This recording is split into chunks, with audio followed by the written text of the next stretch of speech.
Okay, good evening everyone. Welcome to Byju's Exam Prep IAS. This is Shyam Kagur here. Now, before I start the discussion, if there is no issue with the sound, can you please give me a thumbs up?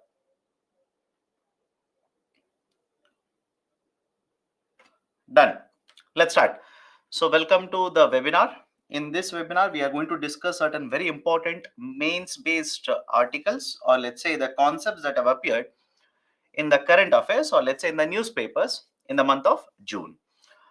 Now, before I start the discussion, here's a very important announcement. As usual, we have started the MTS, that is a mains test series for you people. In this mains test series, we have 10 test papers which are consisting of modules from different subjects, that is GS paper 1, 2, 3, and 4. And after these 10 test papers are done, we are going to have 5 full length test papers as per the UPSC pattern or civil services mains examination pattern. This is available offline as well as online. Offline, wherever our centers are there, we can go to that particular center, write and upload it using your app, or let's say the Byju's Exam Prep app. Evaluation will be done online and feedback will be provided to you, right, via the BEP app itself. Right. So this is basically the mains test series paper that, or let's say the series that we are conducting for your benefit. Please utilize this. Now, after this announcement, this is a list of the topics that we are going to cover in this class. 6 topics in total. First will be India publishes the first list of critical minerals. Very, very important. We'll have a look at what is the concept of critical minerals. Why? What is the need for having a list? Right? Is there any other country around the world which has the list of critical minerals, etc., etc.? After that, one of the very important current affairs which has been appearing in almost all the newspapers, right? Almost all the newspapers. That is basically the tomato prices. Right? Even today's in Hindu newspaper, I'm pretty sure all of you have read that article. There is a lot of discussion regarding what is the reason why tomato prices are actually increasing. And if tomato prices are increasing, what is the impact of it? What are the measures undertaken by the government? Is there any way forward? Is there any solution to this? Right, etc. We'll discuss. Third article that I'll be discussing is open market sale scheme. OM, yes, yes. Even in today's multiple newspapers, the concept of OMSS was there in the newspaper. What is this OMSS? Why does government conduct it? What are the concerns? What are the reforms which have been introduced very recently? Why government has introduced such reforms? Then government has reduced subsidy on the FAME scheme in one of the earlier webinars. I hope you understand my point here. In one of the earlier webinars, we have discussed the concept of FAME scheme, right? Faster adoption of manufacturing electric vehicles. In this session, we are not going to discuss the basics all over again. What we are going to discuss is very recently, Government of India has reduced the subsidy under the FAME scheme. Why has Government of India done it? If Government of India has done it, what is the implication? Should we provide subsidies or not, etc., etc.? We'll understand it today. Next, two articles, one each from the Yojana as well as Kurukshetra. From Yojana, we'll discuss direct benefit transfer, and from Kurukshetra, we'll discuss the article fostering water management for food security. So these are the two articles, one each from Yojana as well as Kurukshetra, which has been published by the government for the month of June 2023. Now, let's start. With this, let's start the discussion. India publishes for the first time a list of critical minerals. Okay, list of critical minerals. Now, first and foremost, many of you will ask me, sir, what do you mean by critical minerals? Point number one, the critical mineral as a concept, there is no universal definition. From one country to another country, the definition will vary. For example, many of the definitions will carry two very important features. What are the two very important features? First very important feature, critical minerals, right, basically it is, right, have a look at this. I've written the definition here. Critical minerals is basically short in supply. There is no unlimited supply of this mineral. It is very much short in case of supply. And second very important feature is it will have a larger impact on the economy. It will have a larger impact on the economy. For that matter, any economy. If you ask me, sir, is it only for Indian economy?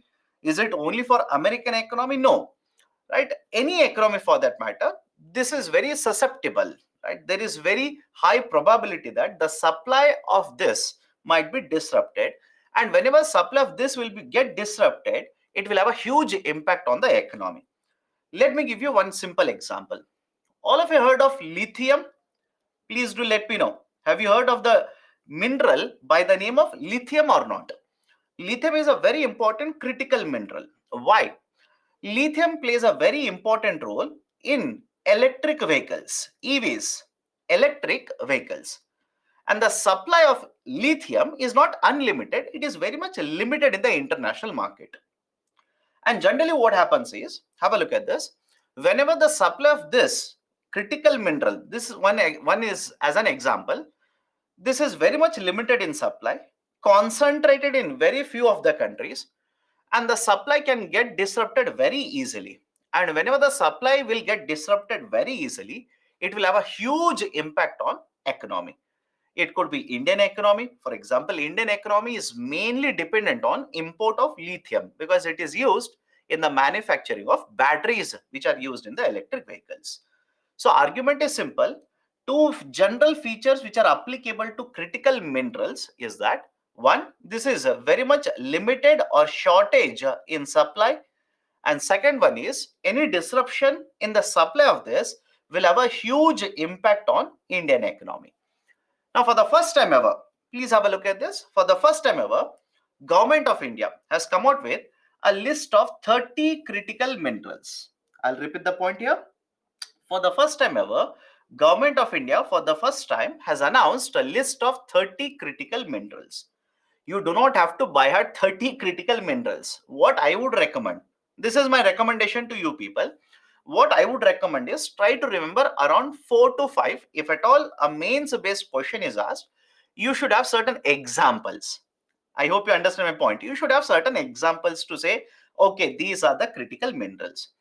And within this 30 critical minerals, if you just read this article, you will realize that for some of these critical minerals, in case of India, we were 100% import dependent. We were 100% import dependent. Means what?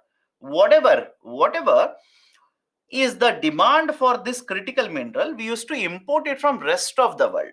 Right? For example, have a look at the list here. Lithium, cobalt, nickel, vanadium, niobium, etc. Germanium, right? In fact, if you have read the newspapers, here is one more important article, just a deviation from what is given here. In the month of July, starting in the month of July, China, please remember this, China has imposed certain restrictions over export of germanium. This was there in the newspapers, right? China, there were two very important rare earth minerals, REs, right? That is gallium and germanium, Ga and Ge. And please understand, this has a very important repercussion even for India as a country. Why? Government of India is promoting manufacturing of semiconductors, and gallium as well as germanium play a very important role in manufacturing of semiconductor industry itself. And China accounts for around 60% of gallium production in the global market and around 80% of germanium production in the international market. So very recently, China has imposed certain restrictions. I'm not saying it has banned export. Please understand the difference here. I'm not saying China has banned the export. I'm saying China, based on their national security, they have said it is related to national security.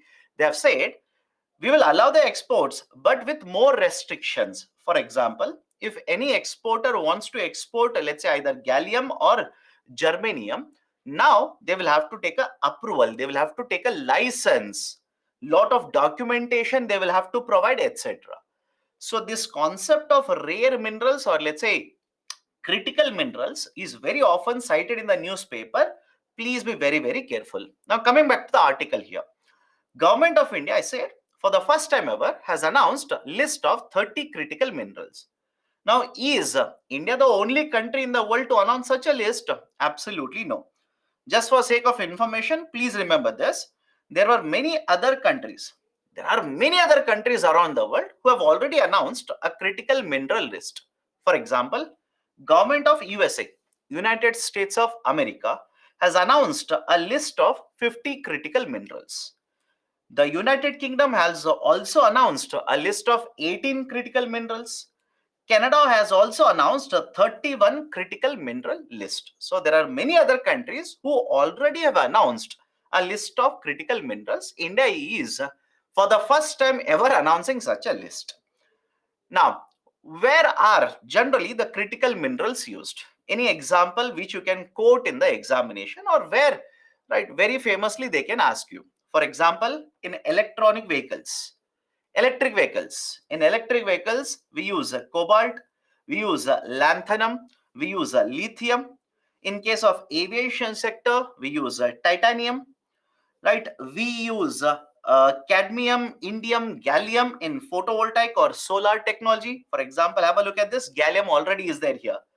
And don't you think in case of India, wind energy, neodymium, diopresium, and terbium. Now, in case of India, the point I was trying to make is, can you see one of the other initiatives of government of India associated with all of these industries?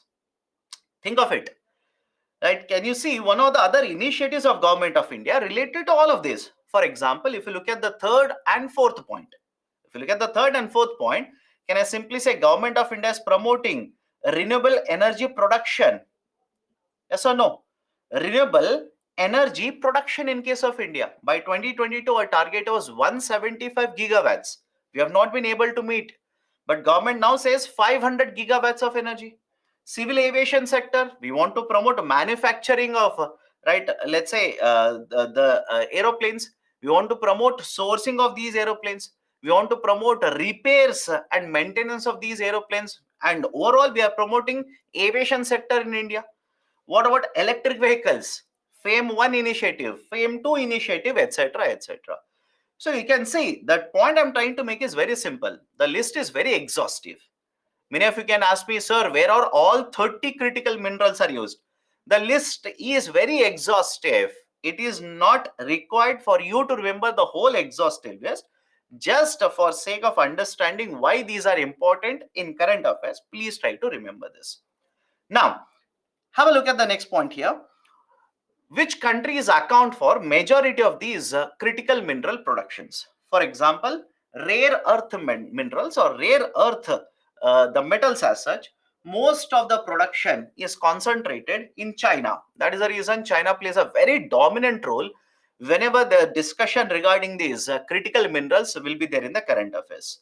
Now, many of you are asking me, sir, but we are also having lithium reserves in this state, that state, etc., etc. You are correct. I'm not disputing the fact that lot of these critical minerals are also available in India. I'm not saying these are not at all available. These are available. But please understand, even in context of lithium, Jammu and Kashmir, that was not the first lithium reserve that was found in India. Even before there, in one of the other southern state, there was a lithium reserve found. But the question is it financially viable to mine out lithium? Is it commercially viable? Do we have very good grade or quality of these critical minerals? All of that plays a very important role. And please understand, yes, even in case of Jammu and Kashmir, yes, the reserve is there, but commercial mining is yet to begin. Government of India very recently has stated we'll start auctioning these sites now. We will promote private sector participation. We will auction these regions where the critical minerals are present. We will promote even private sector participation. So that's the reason I'm saying, yes, reserves are there, but some of these reserves may not be commercially viable. Hence, we are completely dependent on the import. And some of the other reserves, these are present, we are able to mine it, but the demand for it is very, very high. To satisfy the demand, we will have to import them. Done? Now, this is factual information. Have a look at it. Now, which are the important countries as mentioned? Please have a look at this. In context of China, China plays, I said, a very important role, especially in the context of critical minerals. Why? We are discussing the idea of critical minerals in India. Why government of India has announced it very recently. The first list has been announced. But having said so, it doesn't mean that government earlier did not think of it. The idea of a critical mineral list was started, or let's say was being discussed by the government back in 2015-16 itself. And only in the last year, that is in 2022, Government of India decided to set up a committee. Have a look at the name of the committee. UPC can ask you this question in the prelims. Please remember this. Government set up a committee which was headed by Veena Kumari Dharmal. And this committee, based on the recommendation of this committee, the critical mineral list has been published. But in the context of China, back in the last decade itself, post 2000 itself, China took the initiative and started focusing on production of critical minerals. And that is a precise reason. Have a look at this. China today accounts for around 60% of global rare earth elements. It has taken the lead in importing as well as processing critical minerals. This is very important. You might understand the logic here. You might have one reserves, you will process it, so you are dominating the global market. Second one is you may not have the reserve, but you will have sufficient processing capacity. Processing means, right, basically purifying the mineral, improving the quality of the mineral. For example, let me know whether this is understandable to you people or not. Is it okay if I say India does not have sufficient production capacity of crude oil, but it has a more than required processing capacity of crude oil? Let me know. I'll repeat the statement again. India does not have sufficient production capacity, but it has sufficient refining or processing capacity, to the extent that we not only have crude oil to satisfy the requirement in the domestic market, we also export petroleum oil lubricants to other countries. That is basically the argument. So China plays a very important role not only in the production of certain critical minerals, it also has sufficient capacity of processing the critical minerals by importing them from other countries. Third, Australia produces around 52% of global lithium, and China is a major importer and its processing accounts for around 58% of global supply of lithium. This is what has been done. In case of other countries, right, have a look at this. Argentina, along with Chile and Bolivia, form the lithium triangle, and right, this forms the fourth largest and third largest world reserves of lithium. So these are certain factual information. Please remember it. Now, many of you are asking me, sir, why? What is the reason Government of India has announced this kind of a critical list? Reason is simple. We know that the demand for these critical minerals will keep on increasing in the coming days. Anybody wants to dispute with me, please do let me know. We know for a fact that demand for these critical minerals will keep on increasing in the coming years. And on the other hand, we know either the domestic production is not sufficient or we are completely dependent on imports. So we want to address this issue. Simple idea. We want to address this issue. And third very important point, I'll come back to this in fact. Third very important point is we are having net zero emission target. All of you heard of this? Government of India set up 2070 as the target year for net zero emissions. To achieve these net zero emissions, we want a lot of introduction of technology. We want to promote, right, let's say development of technology. We want to use these kind of equipments in India. But to develop all of this, you require critical minerals. And don't you think, imagine, understand this, don't you think a situation wherein government cannot prioritize, I repeat, if Government of India does not prioritize which is important mineral compared to other minerals, don't you think investments cannot be targeted? I hope you understand this. Don't you think investments cannot be targeted then? I'll give a very simple example to make you understand. I'll keep on telling this in every webinar. If I have not told it, please remember it. Out of all the chapters that you will prepare for UPSC preliminary examination, there is one chapter that is very, very relevant. Banking chapter. Banking chapter is very relevant, especially in the preliminary examination. Out of, let's say, 15 questions, around 4 questions will come from banking. Now tell me, you have 2 hours to revise. You have 2 hours to revise. Last moment for examination, 2 hours to revise. don't you think you will prioritize this chapter or other chapters, because you know this is very important? Now I hope you understand what I'm trying to convince you people of. So Government of India, by providing a critical mineral list, is saying to the market that this is our priority, this is where we want you to make investment, this is where we will also invest.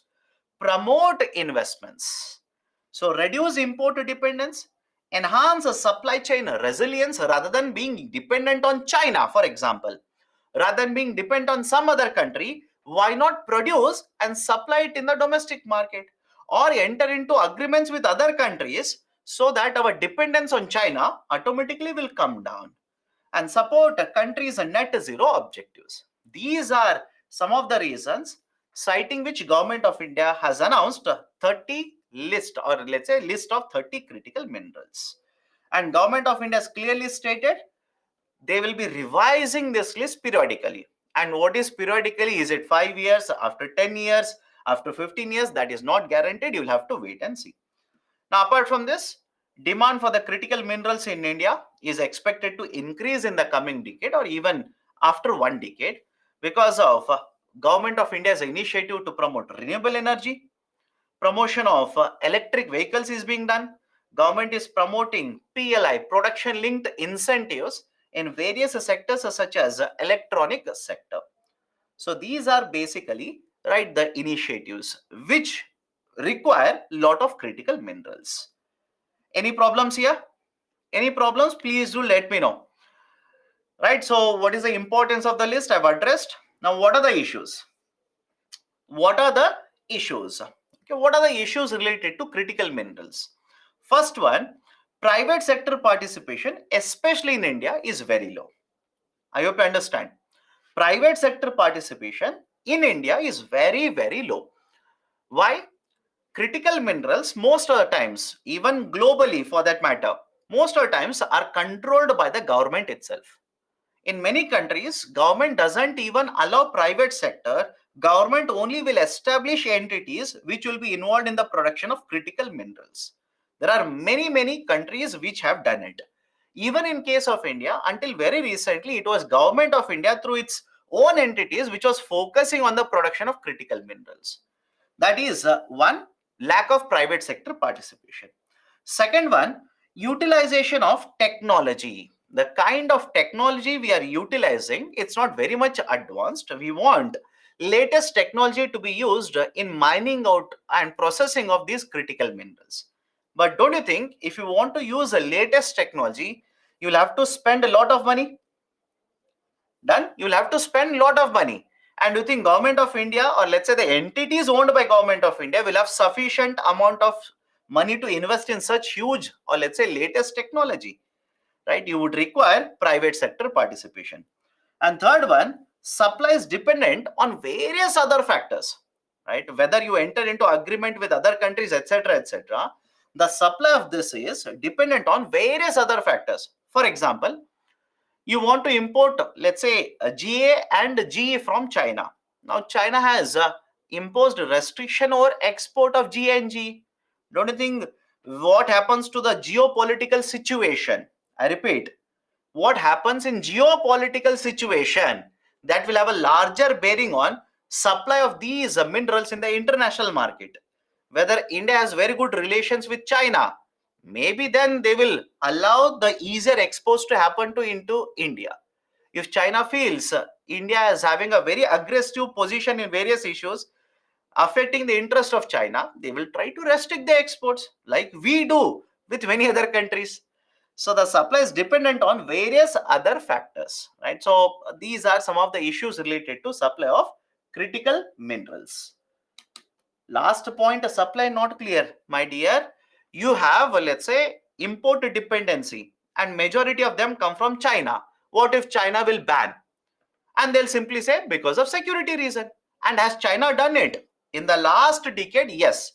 China imposed a certain prohibition, not even restriction, prohibition, complete prohibition on export of critical minerals to Japan. Why? There were certain frictional points, international relations, friction points between China and Japan, And to address that, China imposed restriction, that is prohibition over export of critical minerals. That is what I'm basically trying to convey here. Okay, right. So these are some of the issues related to critical minerals. Now, what reforms have been implemented by the government? What reforms? One, it is encouraging public and private investment in exploration, mining, and processing facilities. If you're reading newspapers, the first point is very much straightforward from newspaper itself. Second, it is facilitating adoption of advanced technology and promoting international collaborations. I'll give an example for this. Government of India's entities, there are three entities owned by the government. First one is right National Aluminium Company, NALCO. Second one is Hindustan Copper, and the third one is MEC, Mineral Exploration Company. Now all the three companies have come together and they've set up a joint venture. They've set up a joint venture, right? And this joint venture name of the company is called as Kabil. Please remember the name. Kabil. Kabil stands for Khanij Bidesh Limited. Kabil stands for Khanij Bidesh Limited. And this Kabil is entering into various agreements in other countries with foreign companies to either invest in, right, let's say critical minerals or importing of critical minerals, exploration for the critical minerals, etc. Please remember that. Right, for example, Kabil is basically entering or trying to enter into Chile, Bolivia, etc. now. Auctioning of lithium reserves is also being promoted by the government now. Entry into mineral security partnership. Very important current affairs point. Please remember. Now, what is this mineral security partnership I'm talking about? In 2022, somewhere around June 2022, USA put forward the concept of mineral security partnership. In case of mineral security partnership, the argument was only developed countries will come together. And right now there are around 14 developed countries, 14 developed countries who have come together and they formed a grouping. And this grouping called as Mineral Security Partnership, MSP. And this mineral security partnership is trying to ensure that certain critical minerals, right, we will increase the supply of the critical minerals in the international market.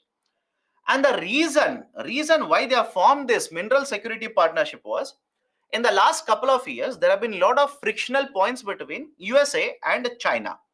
I hope you understand this, right? There are a lot of frictional points between USA and China. Rather than being dependent on China to import these kind of critical minerals, USA has proposed this idea of a mineral security partnership where now India has become the first developing country. Done. India has become the first developing country to allow entry of membership into mineral security partnership. That is basically last month. I hope you have read about it. The Prime Minister of India visited USA, correct? Last month, Prime Minister of India visited USA. And during this visit, one of the agreements that was signed was Government of India was allowed entry into Mineral Security Partnership, MSP. Please remember this. India and Australia have also decided to jointly invest around $3 million, right, for 5 critical mineral exploration projects in Australia. So these are some of the very important reforms that have been undertaken by the government to promote exploration, investment, import, right, of critical minerals into India. Right, so these are the important points. Regarding this, I've given a descriptive question here. With the growth, the demand for the critical minerals will be rising. In this context, to discuss the reforms undertaken by the government of India regarding critical minerals. A 15-marker question in 250 words. Any questions that you people have? Please do let me know. Otherwise, I'll go to the second article. Define critical minerals. Two important features. One, this is short in supply, and second, the supply can be disrupted because of international events. Mineral Security Partnership, it is a grouping of 14 developed countries. 14 developed countries, which was announced by the government of USA back in 2022, June 2022. In this, the argument is simple. Rather than being dependent on China for importing of these critical minerals, will promote a supply of these critical minerals amongst ourselves. And India has become the first developing country to gain access to this membership. GNG, gallium and germanium. Explain Kabil. Kabil is a joint venture. Joint venture means basically it's amalgamation, or it's a process, or let's say it's an entity which has been started by three different entities. I've given the name of the entities. My recommendation is by heart it. Right? The Mineral Exploration Company, NALCO, that is a National Aluminium Company, and third one is Hindustan Copper. Kabil is a new entity which is trying to enter into, let's say, agreements with other companies across India, or let's say in foreign companies, so that we'll be able to import the critical minerals. Okay, done. So this is regarding the first topic. Second topic, PLI, production linked incentive. Again, I cannot discuss PLI in detail in this initiative. Please understand. Right? If you have attended the classroom program, very well. Otherwise, the PLI initiative is also there in the YouTube. I cannot start discussing PLI because that will take 1 more hour. I hope you understand my point. Why are the tomato prices rising? Right? Why are the tomato prices are rising? Very simple, right? Understand certain basics first. Tomato is grown during Kharif as well as Rabi season. This can be a straightforward question asked in UPSC prelims. Please be very careful. This can be a straightforward question asked in UPSC prelims. They'll simply say this is a Kharif crop, this is a Rabi crop. No, it is grown during Kharif as well as a Rabi. Now the Rabi crop, where it is grown, that can be a potential question. It is mainly grown in parts of Maharashtra, Karnataka and Andhra Pradesh. The main Rabi crop is grown in Maharashtra, Karnataka as well as AP, that is Andhra Pradesh. In fact, I'll just give you a picture. Please have a look at it. Please have a glimpse. Is the only states, or are these the only states where tomato is grown? Of course, no. If at all a question is asked, which are the states which are top growing states of tomato, this is a list. The list basically provides the top 10, right, the tomato producing states. Question can be asked in the prelims. Please look at it. Please be very, very careful. Please look at it. Now, the Rabi crop mainly is cultivated, supplied from the states of Maharashtra, Karnataka and Andhra Pradesh. Whereas Kharif crop, it is mainly supplied, right, from the northern states such as Uttar Pradesh, Maharashtra and from other Himalayan states as well. In case of Rabi crop, around 5 lakh hectares of land is cultivated under Rabi season, right, for cultivation in these states. And for Kharif crop, 8 to 9 lakh hectares of land is utilized from these states for the cultivation of tomato. Now, why the prices have increased? Very simple reason, supply and demand. Prices will rise either because supply changes or demand changes, or both of them are changing. Now, in the context of a tomato, this is basically the supply factor. It is the supply factor which is affecting the supply. Supply has come down, demand will remain constant, or let's say around the same number, because the supply has gone down, the market prices are increasing. But now the question is, why the supply has gone down? Why the supply has actually gone down? Now, first point, there is a delayed monsoon. Anybody wants to dispute with me? Please do let me know. Right? There is a delayed monsoon in India. For example, you might be living in a region where monsoon has already affected you. But please understand, there are also certain regions where there is a delayed onset of monsoon. And whenever there is a delayed onset of monsoon, automatically production would be affected. Point number one. In certain regions, there is a delayed monsoon. Second point, higher than normal temperatures in the last 2 months, especially in the month of April and May. I'll repeat, especially in the month of April and May. In the last 2 months, higher than normal temperatures have been observed in many of the parts of India. And because there is a higher than normal temperature observed in many of the parts of India, automatically production would be affected and supply would be affected. Right? Have you people been reading about La Nina, El Nino or not? If not, Please read. Those concepts will come in geography. Don't ask me, tell me what is La Nina, right? That those concepts will come in geography. And if you are reading, you will know there is a concern that this is not the end of the issue. In the coming months, food security will become a bigger issue for India.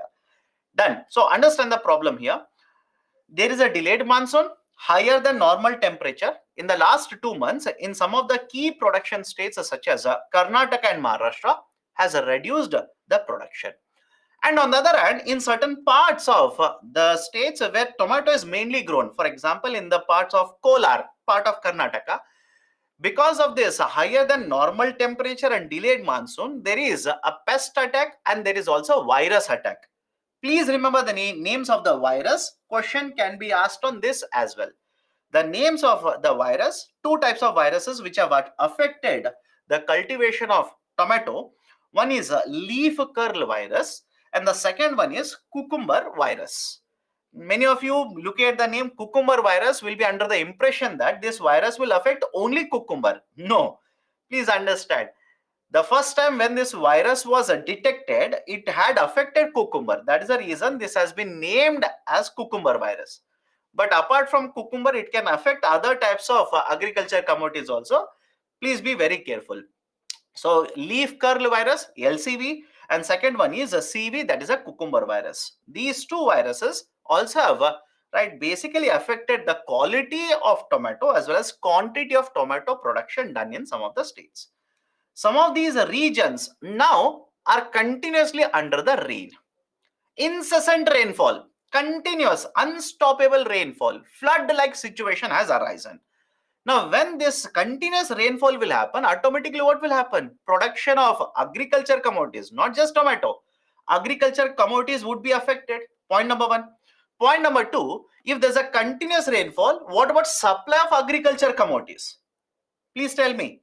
What about supply of agriculture commodities? Supply of agriculture commodities will also be disrupted. So that is the reason. Please remember this.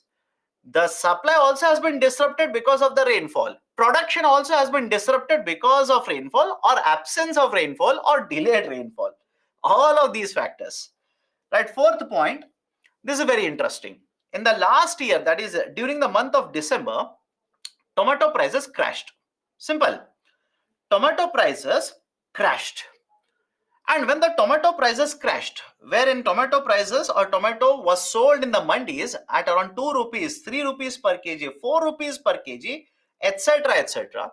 In that context, as a farmer, what would happen is, one, some of the farmers, whatever crop was there, they simply abandoned the crop. They did not even harvest the crop. In many of the cases, farmers simply took the tractor and crushed the tomato plants because the prices were so low. Because please understand, some of you will simply say, sir, how can they crush the tomato? It doesn't make any sense. My dear, what if the market prices are so low that the cost of transportation will be a bigger burden for you? Even if you transport and sell it at a lower price, you will incur the losses. How does it make right any let's say better for the farmers to take the crop to the market and sell it at lower part or lower prices? So whatever crops which was not harvested, they simply abandoned the crop. And much more importantly, what in many of the parts of these Maharashtra, Karnataka farmers did was, next cycle they did not cultivate tomato. Understand this. They abandoned the crops, they did not harvest it, they simply left it. And some of these farmers, rather than cultivating tomato again, shifted to some other crop cultivation. And automatically what happened? In this cycle, the tomato production which would come to the market, supply to the market, automatically went down. Let me show it to you. Do not buy at the number. Let me show it to you. Please have a look at the data here. Please look at the first graph here. Look at the first graph, right? Do not by heart the number. Look at the first graph. Can I simply say, in the last couple of years, tomato production, overall tomato production in case of India has declined?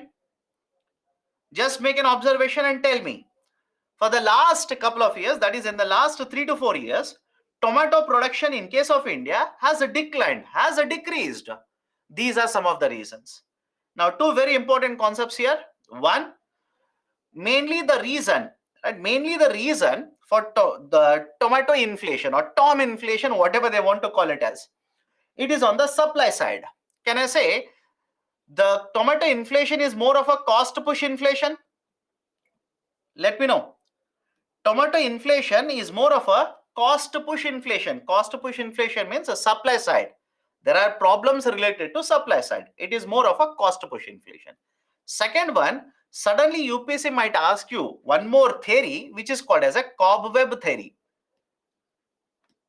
There is a theory by the name of cobweb theory, right? Very famous, especially in India's agriculture sector. You will see the application of cobweb theory. Now, what is this idea of a cobweb theory? Cobweb theory says that, please look at it. The cobweb theory says that in this theory, there is a volatility in production. Volatility in production. But if you ask me, sir, why there is a volatility in production? The theory says, first, there is a volatility in the prices.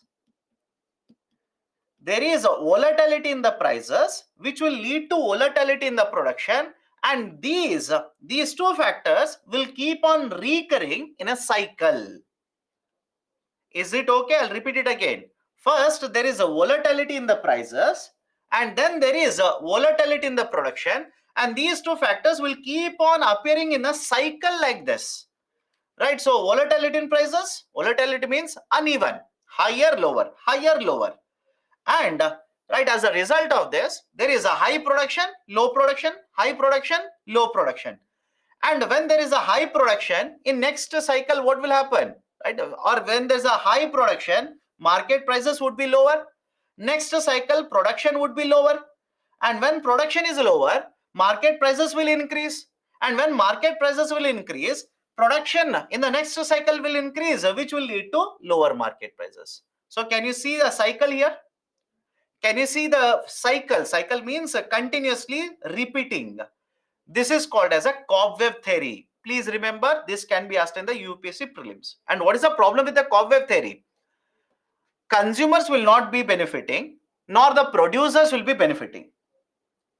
Consumers as well as producers will not be benefiting from this. Why? When the market prices are low, do you think farmers will get the benefit? No, farmers will not get the benefit. And suddenly in the next cycle, market prices will become very high. Will the customers benefit? No.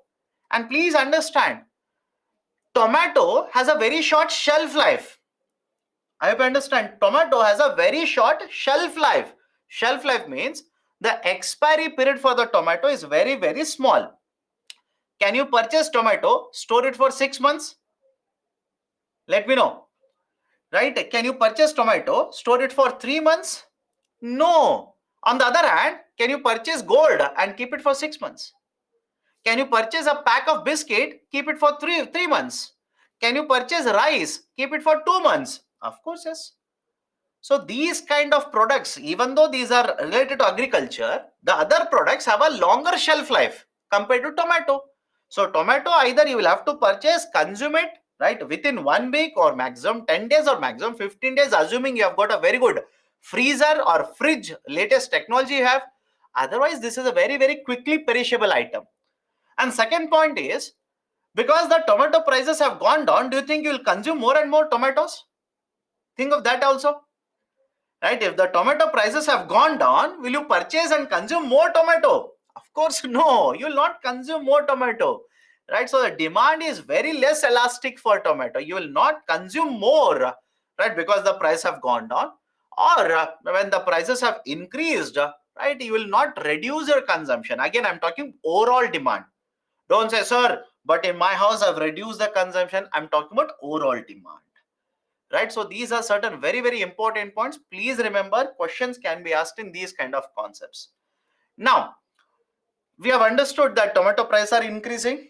We have understood what are the causes. What is the impact then? What is the impact of tomato or rising tomato prices? Point number one, right? I'll come back to this slide. Don't worry. It will affect the common man. Aam Aadmi. It will affect the common man or Aam Aadmi. Yes or no? It will affect my consumption. It will affect your consumption. it will affect many other people's consumption. For example, if you have seen the newspapers, they're saying two important points. Understand this. Point number one, it's not just tomato whose prices are very high. Now, many other vegetables prices are also increasing. Right? Have you read about this? It's not just tomato whose price is increasing. Many other agriculture commodities prices have increased now, which means a plate of thali. Generally, they will talk about home economics like this.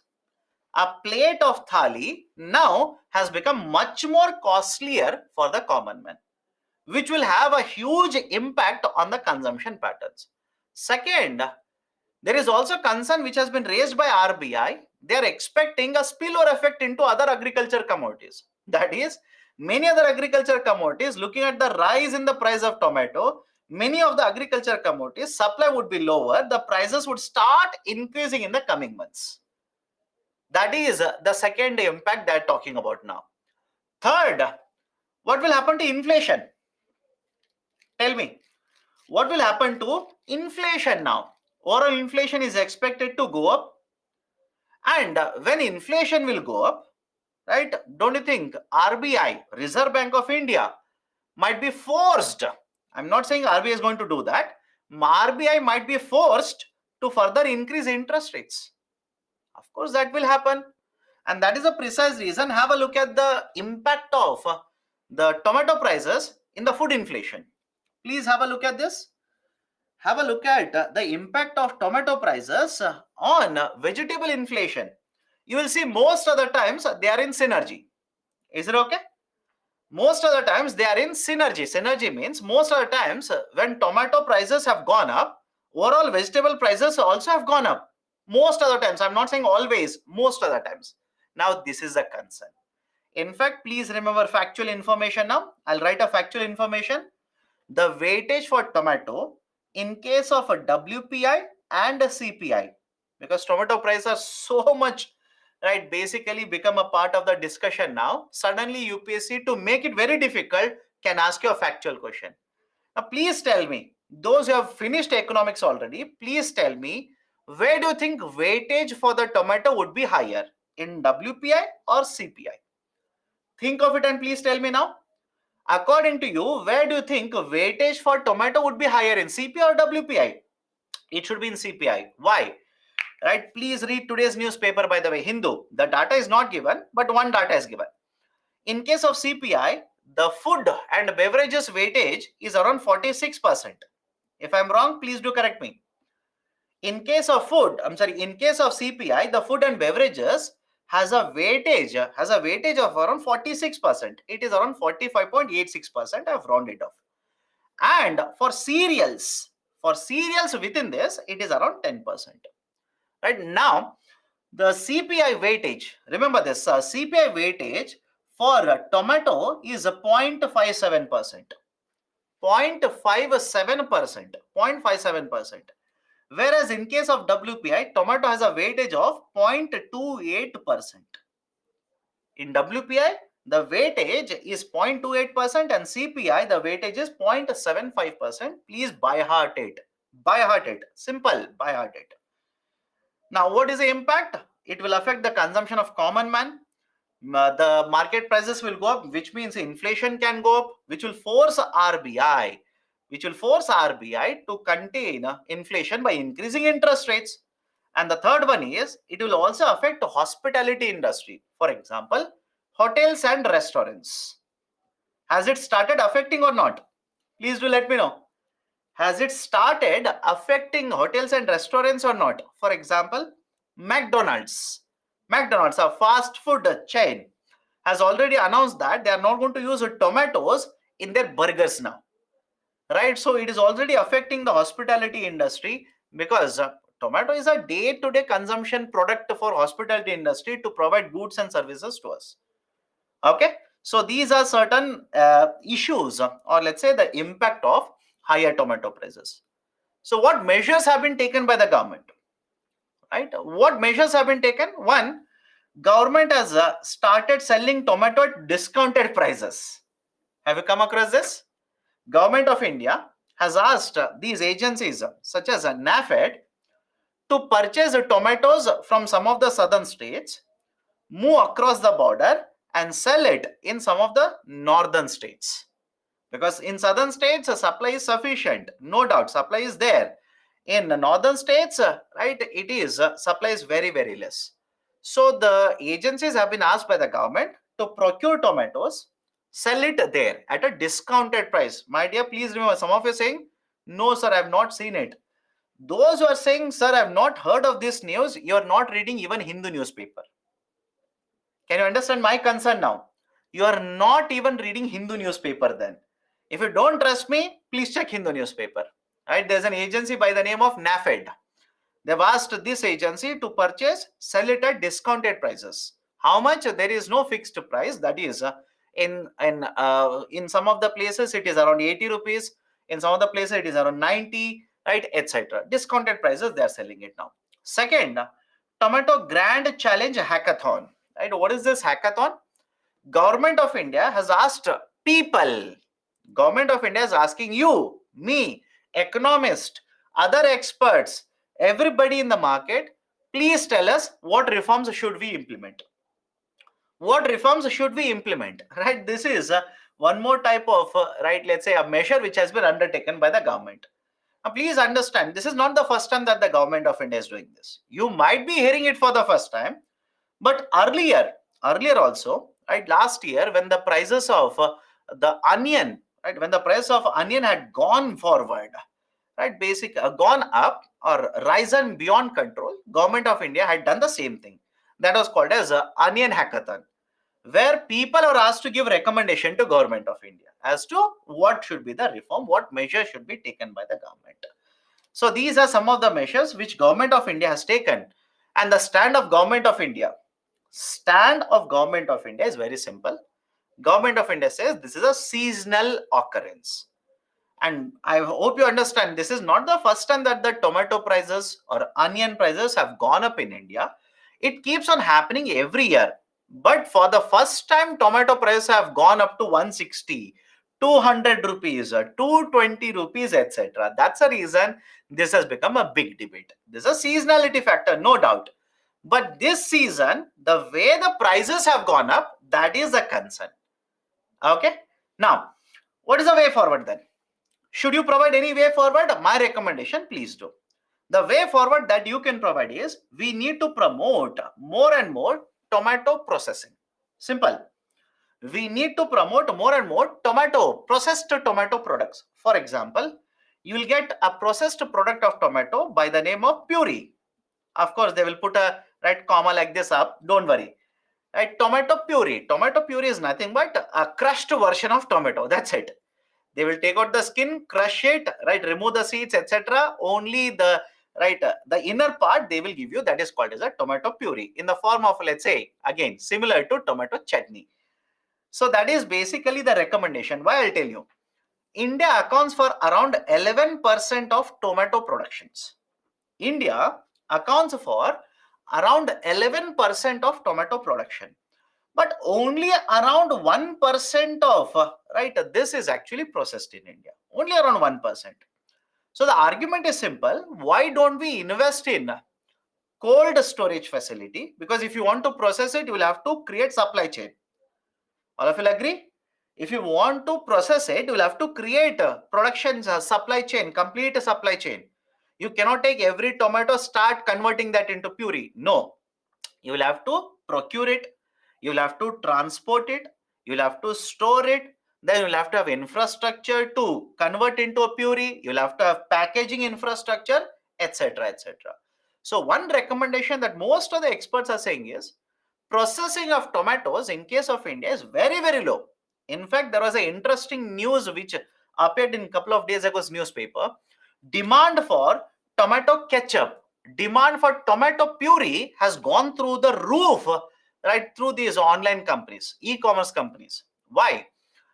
In case of the fresh tomato that you purchase from the market, it is 100, 120, 160, 200 rupees in some of the places. Whereas a tomato puree, 1 kg will cost you around 90 rupees. will cost you around 80 rupees.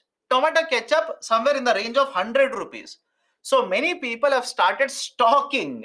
They have started purchasing lot and lot of these tomato products rather than purchasing the fresh tomatoes from the onion. So argument is simple.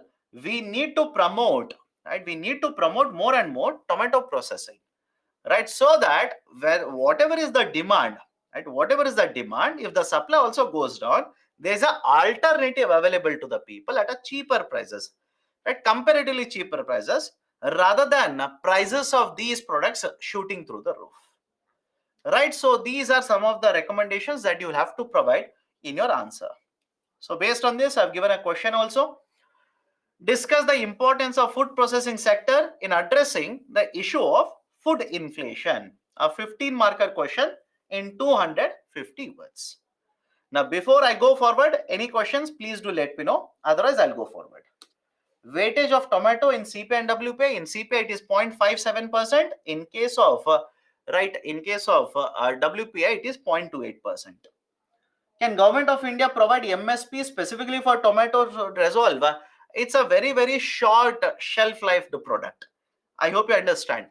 There are many other commodities for which the prices will keep on moving up and down. In fact, to address the issue of supply chain of tomato, onion and potato, Government of India had actually implemented an initiative called as Stop Scheme.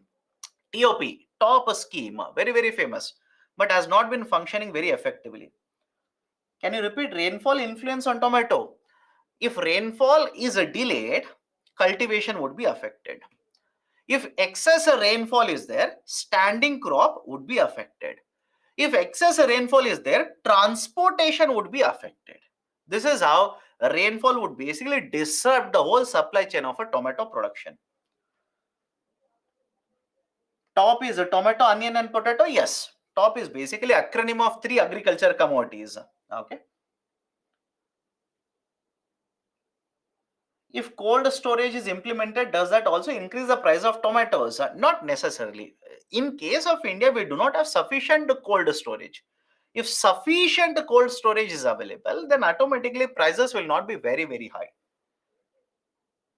Those are asking what is CPI and WPI, not the right forum. I cannot keep on discussing every term that I keep on using in economics, right? If those classes are not over, don't worry.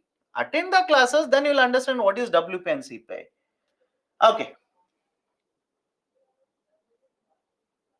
What is top? Tomato, onion, potato. Acronym tomato, onion, potato. Okay. GM tomato. Array, you want GM tomato now, right? Genetically modified crop. It's a very, very contentious issue in India. Very, very contentious issue, right?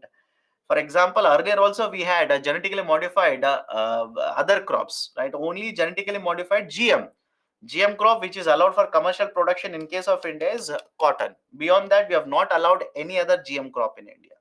Everything is stuck up, right, related to GM crops. Okay, done.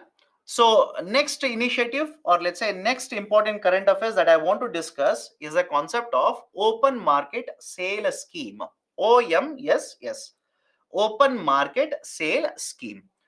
Now, what is this idea of open market sale scheme?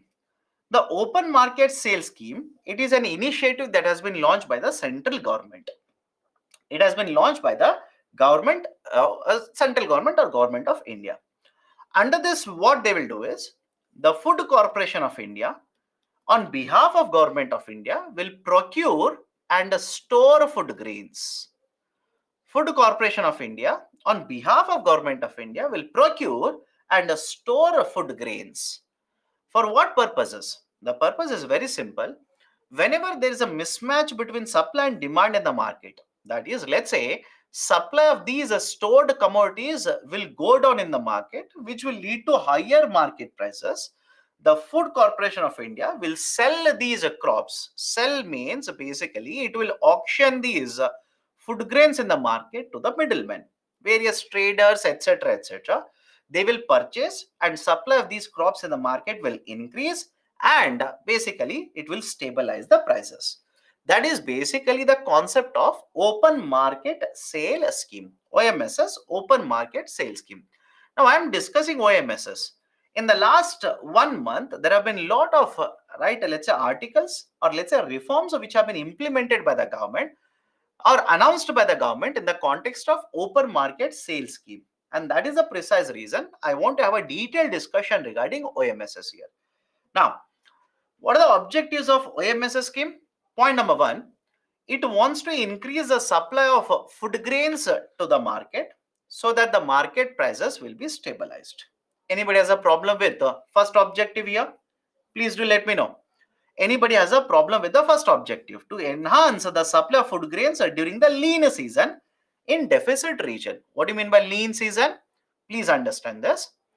The production does not remain constant throughout the year. At least all of you will agree with me on this point. Production cannot remain constant throughout the year. On one or in one of the cycle or one part of the year, production and supply would be higher, and another part of the year, production and supply would automatically go down. For example, let's talk about milk itself. Do you think milk production and supply is uniform throughout the year? Think of it. Do you think the milk production and supply is uniform throughout the year? Of course, no. Right? That is the reason whenever we are in a surplus situation, whenever you're in a surplus season, lot of the milk that is produced is converted into milk powder. That is what you generally get in the market in the form of milk powder packets.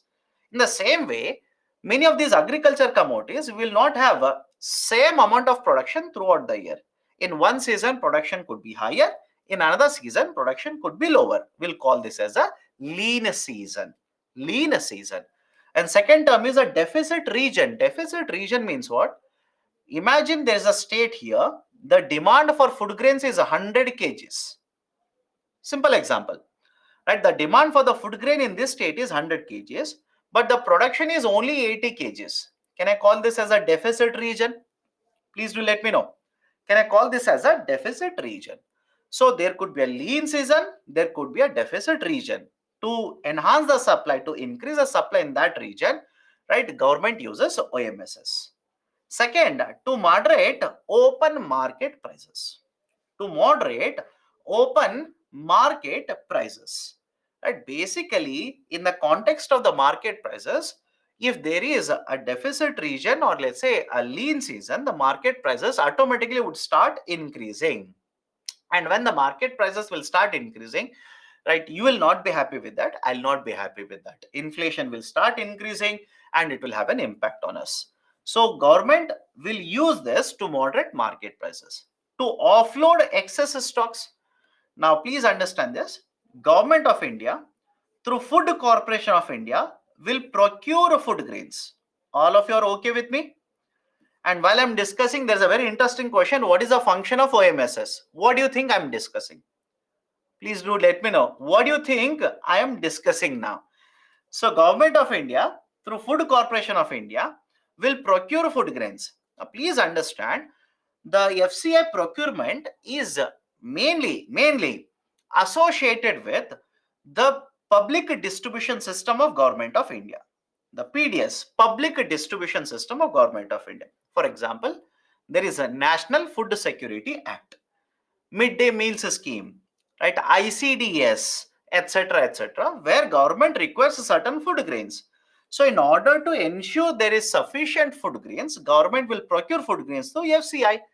But apart from whatever is required,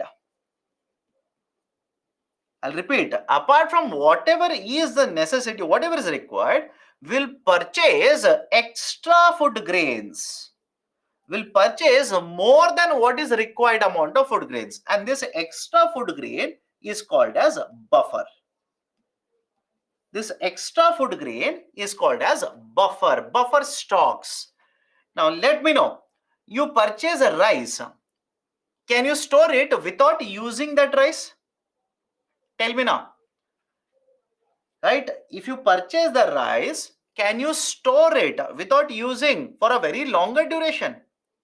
Longer duration. Can you simply keep it?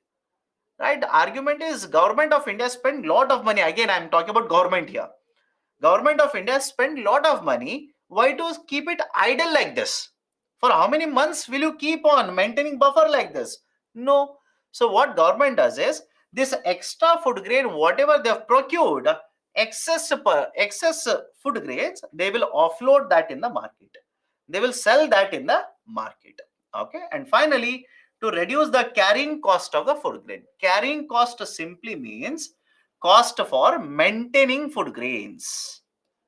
Cost for maintaining food grain. For example, imagine Government of India will procure, simple number, let's say 10 tons of buffer food grains or extra food grains. Don't you think government will incur a lot of expenditure to maintain these stocks? For example, they will have to have a warehousing capacity for it. They will have to have a security for this. They will have to maintain temperature.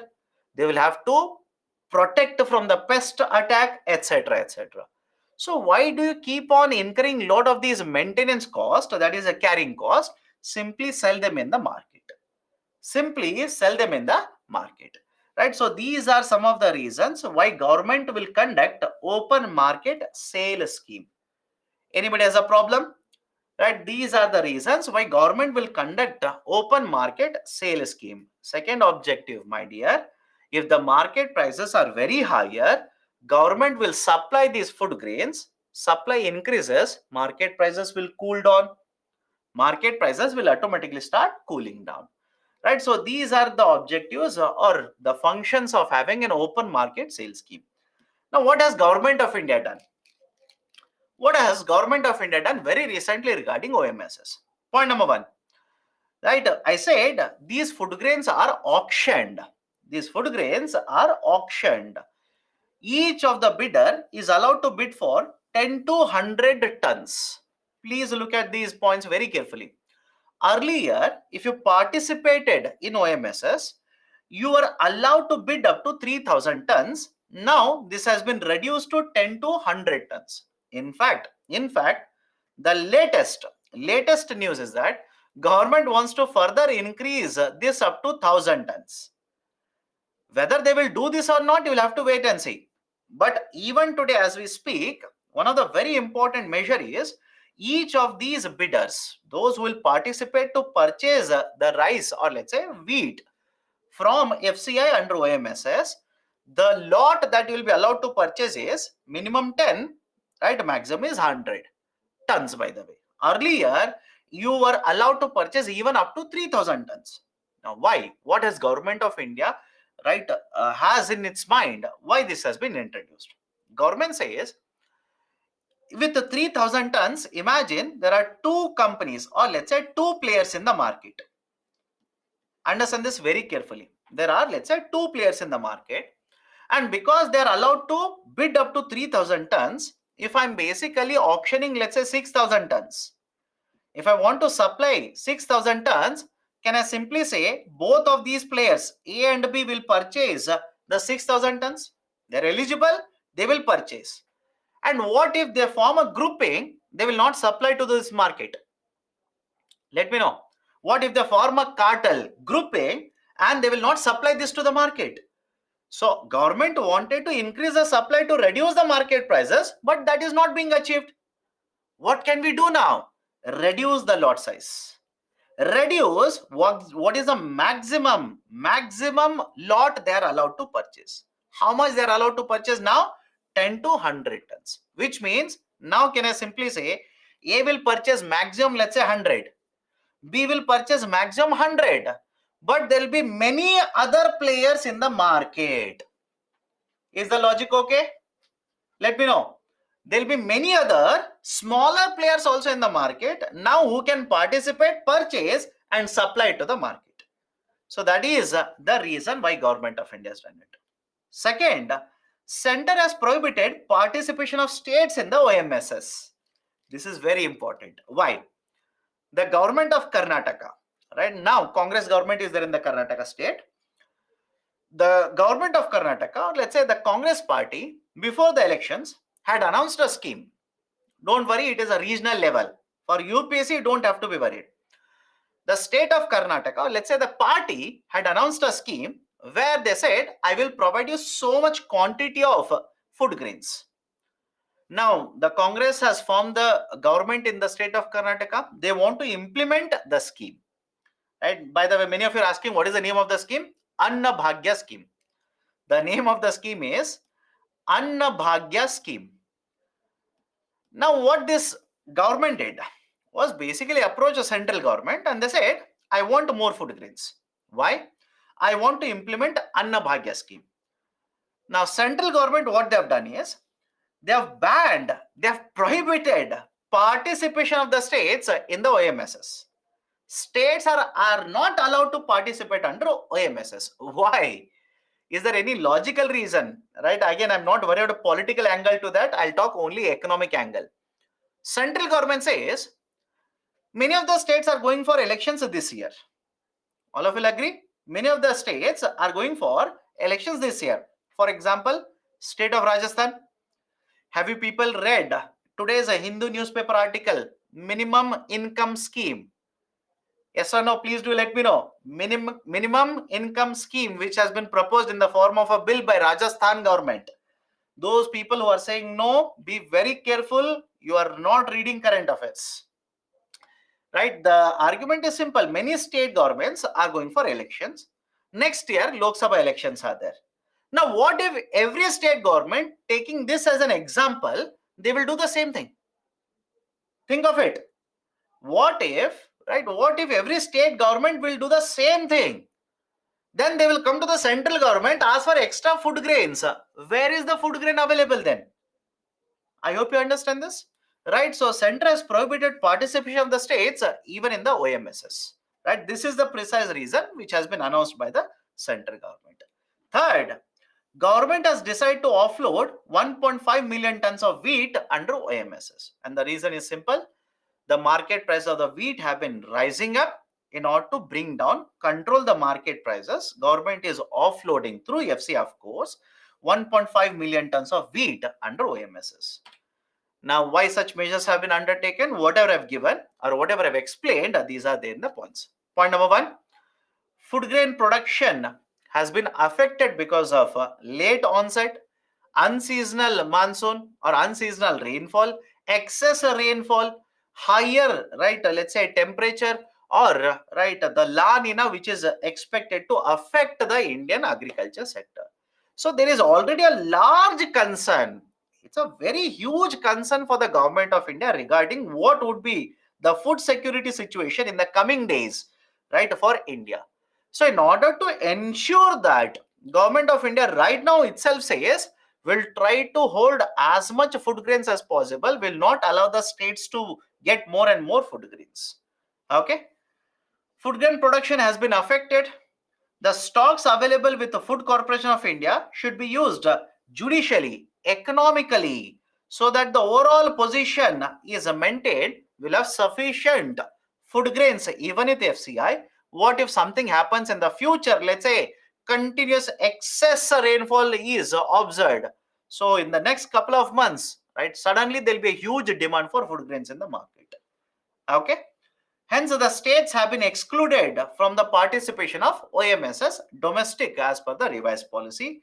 Smaller buyers will also help in breaking the monopoly of bulk buyers. So these are some of the very important reasons which have been cited by the center to implement these reforms under OMSs very, very recently. Any difficulty here? Please do let me know. Discuss the recent reforms taken by the government in the open market sales scheme. Straightforward question, 15 marker, 250 words. So this prohibition on states under OMSs is for how long? That center will decide. As of now, they are saying we will not allow the states to participate. Right? Tomorrow the center might revoke it, or they might simply continue with that. That is dependent on the center. Sir, but multiple private individuals can participate in auctions and sell it to the state governments for implementing their schemes. Yes, you are right. What you are saying is, sir, what if traders will participate? Individuals are not generally allowed. These are called as traders. These have licenses. So traders can purchase from FCI under open market sales scheme, and traders, right, thereafter can sell it to the state government. This is a question that you have raised. Even this is not allowed now. Central government has clearly stated even this will not be allowed. That is, the traders who will get these food grains under OMSS, they will not be allowed to sell those food grains to the state governments. That is also not allowed. Okay. What was the limit for the states under OMSS? Generally, there is no limit. Based on the requirement, the states would purchase. Which committee is related to FCI? Right? If you're asking a committee, basically the earlier committee that has given a lot of recommendations regarding FCI is Shanta Kumar committee. States will be affected by this? Of course, yes. States will be affected by this. Why the government is again planning to increase the lot size? Will it not create a monopoly? My dear, read Hindu or read any newspaper, you will know the reason for it. I said, Government of India earlier has, or even today, it is applicable. The lot size is 10 to 100 tons.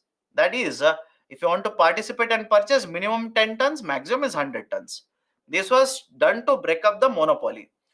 The reason why I said government is thinking, as of now, as far as I know, it has not been done. Government is thinking to increase this to 1000 tons. The reason is very simple. Government conducted OMSS very recently. That is, Food Corporation of India conducted the auctioning of these crops very recently. That is in the last 1 week itself. Participation was very less. Participation was very, very poor. Government, that is FCI, put up a lot of food grains for the sale. Only a part of it was actually purchased, which means participation is very less. Now I can allow the participants itself to purchase more. That is the reason. Okay, done. Any other question? Any other question? Is there any government trader allowed to purchase the bids from FCI? Government trader means what? Individual working for government? No, it is generally done by the other private agencies. It will lead to state governments will create their own buffer. Generally, state governments only on the decentralization process, decentralized procurement will go for creation of their own buffer stocks. Generally, states don't go for that because that is very costly. Karnataka government is giving money instead of rice promised because of this only. Yes, the state government of Karnataka, instead of giving free rice, is giving, right, let's say, money to the beneficiaries now because of this only. Why is then the government giving lack of production as excuse to not to give rice to the states? Again, like I said, one of the reason that the government says is very, very difficult to estimate what would be the requirement in the coming days. You know how much rainfall we are going to receive in the next 1.5 months? Please do let me know. Any guarantee that you can provide to the government? Even if you can provide guarantee regarding how much rainfall, can you provide any guarantee regarding how much production would be affected? Of course, no. That is a precise reason. Government says, I want to be proactive. I do not want to be reactive. I want to be proactive. So what? I will basically ensure that in the coming months, I will have sufficient crops or sufficient storage of crops with me. Even if the production goes down, I will supply, stabilize the prices. That's the reason. Okay. Only wheat or rice is given under OMSS? Yes, generally these are the crops because the argument is simple. FCI procures what? FCI mainly procures rice and wheat. Okay, done. Next, fourth article. Government reduces the subsidy on the FAME scheme. Now I have taken this up. Simple reason. You would have seen these articles coming in the newspaper. Two very important articles that have appeared in the newspaper in the last 1 month. First one was basically Government of India cutting subsidies under the FAME scheme. Government of India cutting subsidies. And second article, which I mentioned earlier in the webinar also, that is in the previous webinar when I discussed the FAME initiative, there's a concern that there has been a misuse of the subsidies under the FAME initiative. That is, there are certain conditions associated with the FAME initiative. If you satisfy the conditions, only then you are given subsidies. Now, Government of India says some of the companies have abused that. They have not met the condition, but they have got the subsidies. So, Government of India, very recently this has happened. Government of India is basically Department of Heavy Industries, DHI. Department of Heavy Industries. The Department of Heavy Industries has sent notice to many companies which are manufacturing electric vehicles, has warned them, please submit the right documents or else submit the subsidy that you have taken. Simple. Submit the documents to prove that you have met the conditions of the FAME initiative, or else submit the subsidy that you have taken right back to us. This was there yesterday also, today also in multiple newspapers. Please be very careful. Now, I want to focus on one part of this discussion, that is FAME initiative. Subsidy has been reduced. Question is, why has the government of India done it? FAME first and foremost stands for faster adoption and manufacturing of electric vehicles. Faster adoption and manufacturing of electric vehicles. FAME. FAME initiative was launched by Government of India back in 2019. Simple. FAME 1, 2014 to 2019, and then FAME 2. FAME 2 was launched in 2019, initially only for 3 years. The FAME initiative was launched initially for only 3 years. That is, from 2019 plus 3, that would have ended by 2022. It should have ended by 2022. But Government of India extended this by 2 more years. Now this is being implemented for 5 years. Total 5 years, which means from 2019 till the end of 31st March 2024. Till the end of financial year 2024, the FAME 2 initiative, right? FAME 2, faster adoption and manufacturing of electric vehicles, is being implemented by the government. Now, what has been done by the government? I'll just give you certain data. Please remember it. My recommendation, simply by heart it. Two very important changes. First, Government of India now has reduced the amount of subsidy that they would be providing on these electric vehicles. Earlier, the amount of subsidy per kilowatt hour, that is the energy of electric vehicles, per kilowatt hour, earlier the subsidy that was provided was 15,000 rupees per kilowatt hour. Now this has been reduced to 10,000 rupees per kilowatt hour. Now this is a first very important change. Second very important change, the amount of subsidy, right? For example, if you purchase an electric vehicle which has a 2 kilowatt hour, 5 kilowatt hour, 10 kilowatt hour, how much subsidy should be given to you? Right? For example, let's take the earlier number, 15k per kilowatt hour. Now, what if you purchase a vehicle which has a power of 10 kilowatt hour? Do you think you will be provided 1,50,000 rupees subsidy? Do you think the customer will get 1,50,000 rupees subsidy? That's a very, very large number. So there was a limitation. There was a cap. What was the cap? Earlier, 40% of X factory prices. Earlier, the cap that was decided by the government was 40% of X factory prices. Now this cap has been reduced to 10% of X factory prices. Now before you start typing what is X factory, X factory simply means what is the price if you purchase the product at the factory gate. What is the price if you pay, what is the price, right, to purchase a product at the factory gate? That is called as the X factory prices. So earlier the limit was 40% of the X factory prices. Now the limit has been decided at 10% of X factory prices. Now based on this, right, have a look at the calculation here. Earlier, maximum amount of subsidy that you would be able to get an electric vehicle is 60,000 rupees. Earlier, you would be able to, or you would be eligible to get a maximum amount of subsidy of 60,000 rupees. Now, this subsidy has been brought down, cut down to 22,500 rupees.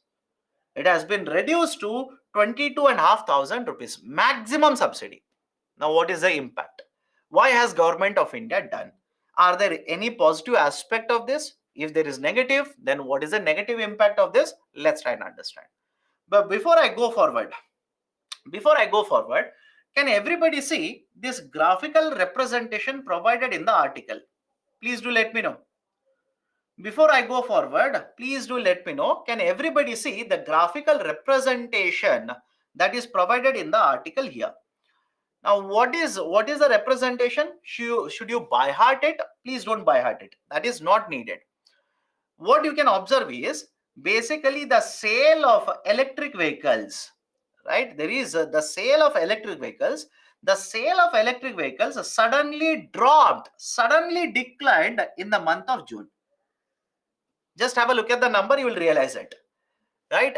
Don't by heart the number. Many of you are saying numbers is not visible. My dear, you don't by heart the number. You don't need to by heart all the numbers. Why? Right? Many of the newspapers have given comparison for 2 years.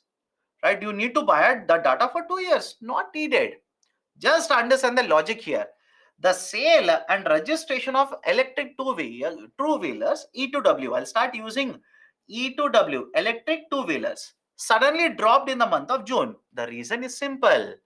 This announcement of Government of India came into force, was implemented from the 1st June, of 2023. And because the subsidy amount was reduced, please tell me what will happen to market prices. All of you, please do let me know. If the subsidy was reduced, please tell me what will happen to market prices of electric two vehicles. Right? The electric two-wheelers market prices will increase. And if the market prices will increase, what should happen to the demand for the product? The demand for the product automatically will go down. That is exactly what you can see for the month of June. That is exactly what you can see for the month of June here. That is basically the argument here. Now the question is, why has Government of India done it? Any particular reason? Why has Government of India done it? Right? These are the reasons. First one, Government of India has allocated 2000 crore rupees under this initiative, that is a FAME 2 initiative this year. And government itself says that the data Government of India has provided says that 80% of the subsidy has already been used up. We are in the month of June, by the way. I hope you understand. We are in the month of June when this initiative was implemented or measure was implemented. Now we can simply say, no, sir, we are in July. But my dear, this came into force from the 1st of June.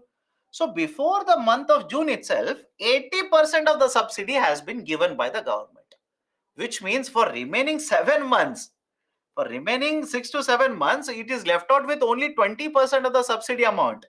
So from where will the government get the amount of subsidy then? The scheme has also a deadline of financial year 24. I've told you this already. 31st March of 2024, that is a deadline, last day for the implementation of the scheme. Now the concern of Government of India as well as the manufacturers is that on one side manufacturers say we want the FAME initiative to continue. In fact, that was also there in the discussion. Many of the manufacturers say we want the initiative to continue because we are not a developed electric two-wheelers, or let's say electric vehicle market is very well not developed in India. It is very much nascent. Nascent means very recently it has started growing. So we want this to continue for a longer duration. That you will come to know whether it will be continued or not. But on the other side, contrary to that is Government of India as well as many experts also argue that why should we keep on giving subsidies always? Don't you think if you keep on giving subsidies, market will also get adjusted to the subsidy, customers also will get adjusted to the subsidy. Now if government keeps on giving you subsidy, please tell me, will the market become efficient? Will the manufacturers become efficient? No, because they know that they will get subsidy from the government. So Government of India also says that how long can I keep on giving subsidy to you? I want you to work. I want you to become efficient. I want the customers to get adjusted to higher market prices. So that is the reason deadline is nearing by. Financial year 24 is hardly 1.5 years away now. So I want the market to get adjusted to non-subsidies or without any subsidies right now itself. That is the reason why Government of India has reduced the amount of subsidies. Now certain data I've given here. Please do not by heart anything. Just make observation. Please do not by heart anything. I hope you understand my point. Right? The sale, right, of electric vehicles, two-wheelers, three-wheelers, the percentage change is given in the first graph. Just make an observation, right? The electric two vehicles, right? How much sales they have done in individual financial year, two-wheeler, three-wheeler, right, etc. Please have a look at it. You will see it is mainly electric two-wheelers, right? Some of the participants, companies which are participating, etc. They have given it. Just make an observation. Please do not by heart anything. Done, right? Now, right, apart from this, in this financial year, right, what with the implementation of fame 2, right, what has been the target, right? 15 lakh vehicles, that is the target. How much we have been able to achieve? 41%, etc. Just the data has been provided. Do not by heart individual numbers. Don't waste your time. Please do not waste your time. Just for sake of information, I've given it. Now let me look at a broader idea here. Should government provide subsidies? What is the problem? Right? If they don't provide subsidies, then what is the problem? Right? Because this can be asked in a descriptive question rather than pointed question on FAME initiative. In favor of subsidies, why should government provide subsidies to these kind of industries? Make the products cheaper. All of you will agree with me? Because if you look at electric vehicles, because we are heavily dependent, import dependent on the batteries, that is lithium batteries, the price of electric vehicles is very very high in India compared to, let's say, any other conventional two-wheeler, right, or a bike, general bike or normal bike with an engine, a petrol bike. So the price of the petrol bike is much more cheaper compared to an electric vehicle. So you want the customers to purchase electric vehicle, but the price is very very high. So we want to make the product cheaper. Second, it will also help us to achieve a net zero emission target. All of you agree? Reduce the dependence on imported fuels. These are some of the reasons why we say that government of India should continue to provide subsidies for electric vehicles. On the other side, there are also arguments against the subsidies. Point number one, the dependence on the assistance will make, right, the companies more complacent. More complacent means maybe they should have invested more money in research and development. They should have focused on the efficiency, but because government is giving subsidies, they will not be much focused on all of it, because government will provide assistance. The government will make their products cheaper in the market. Second, subsidy burden on the government would be higher. What about revenue expenditure? What about revenue deficit? What about fiscal deficit? Right, all of that basically would keep on increasing. Traditional two-wheelers are threatened by the subsidies which are given to electric vehicles. That is, on one side, traditional two-wheelers, that is petrol bikes, are there. There are manufacturers to that. On the other side, there are electric vehicle manufacturers. Government of India will provide subsidies only for the electric vehicles, not to the other manufacturers of petrol bikes. Don't you think there is a, right, let's say, a bias in the government policy? All of you understand this? There is a bias in the policy of the government of India, right? So that will also make the market much more inefficient. So these are some of the arguments against the subsidies. Done. So this is one more article which was there in the last 1 month regarding the FAME initiative. I've given a question here. Subsidies, no doubt, will promote consumption demand, but it comes with a host of issues. Elaborate the statement considering the government cutting down the FAME 2 subsidies, a 10 marker in 150 words. Done. Okay. Any questions here? Any questions related to this article? Please do let me know. What is revenue deficit? Revenue deficit is basically the difference between revenue expenditure and revenue receipt. Okay. X factory prices is basically the prices which I will have to pay if I want to purchase at the factory gate.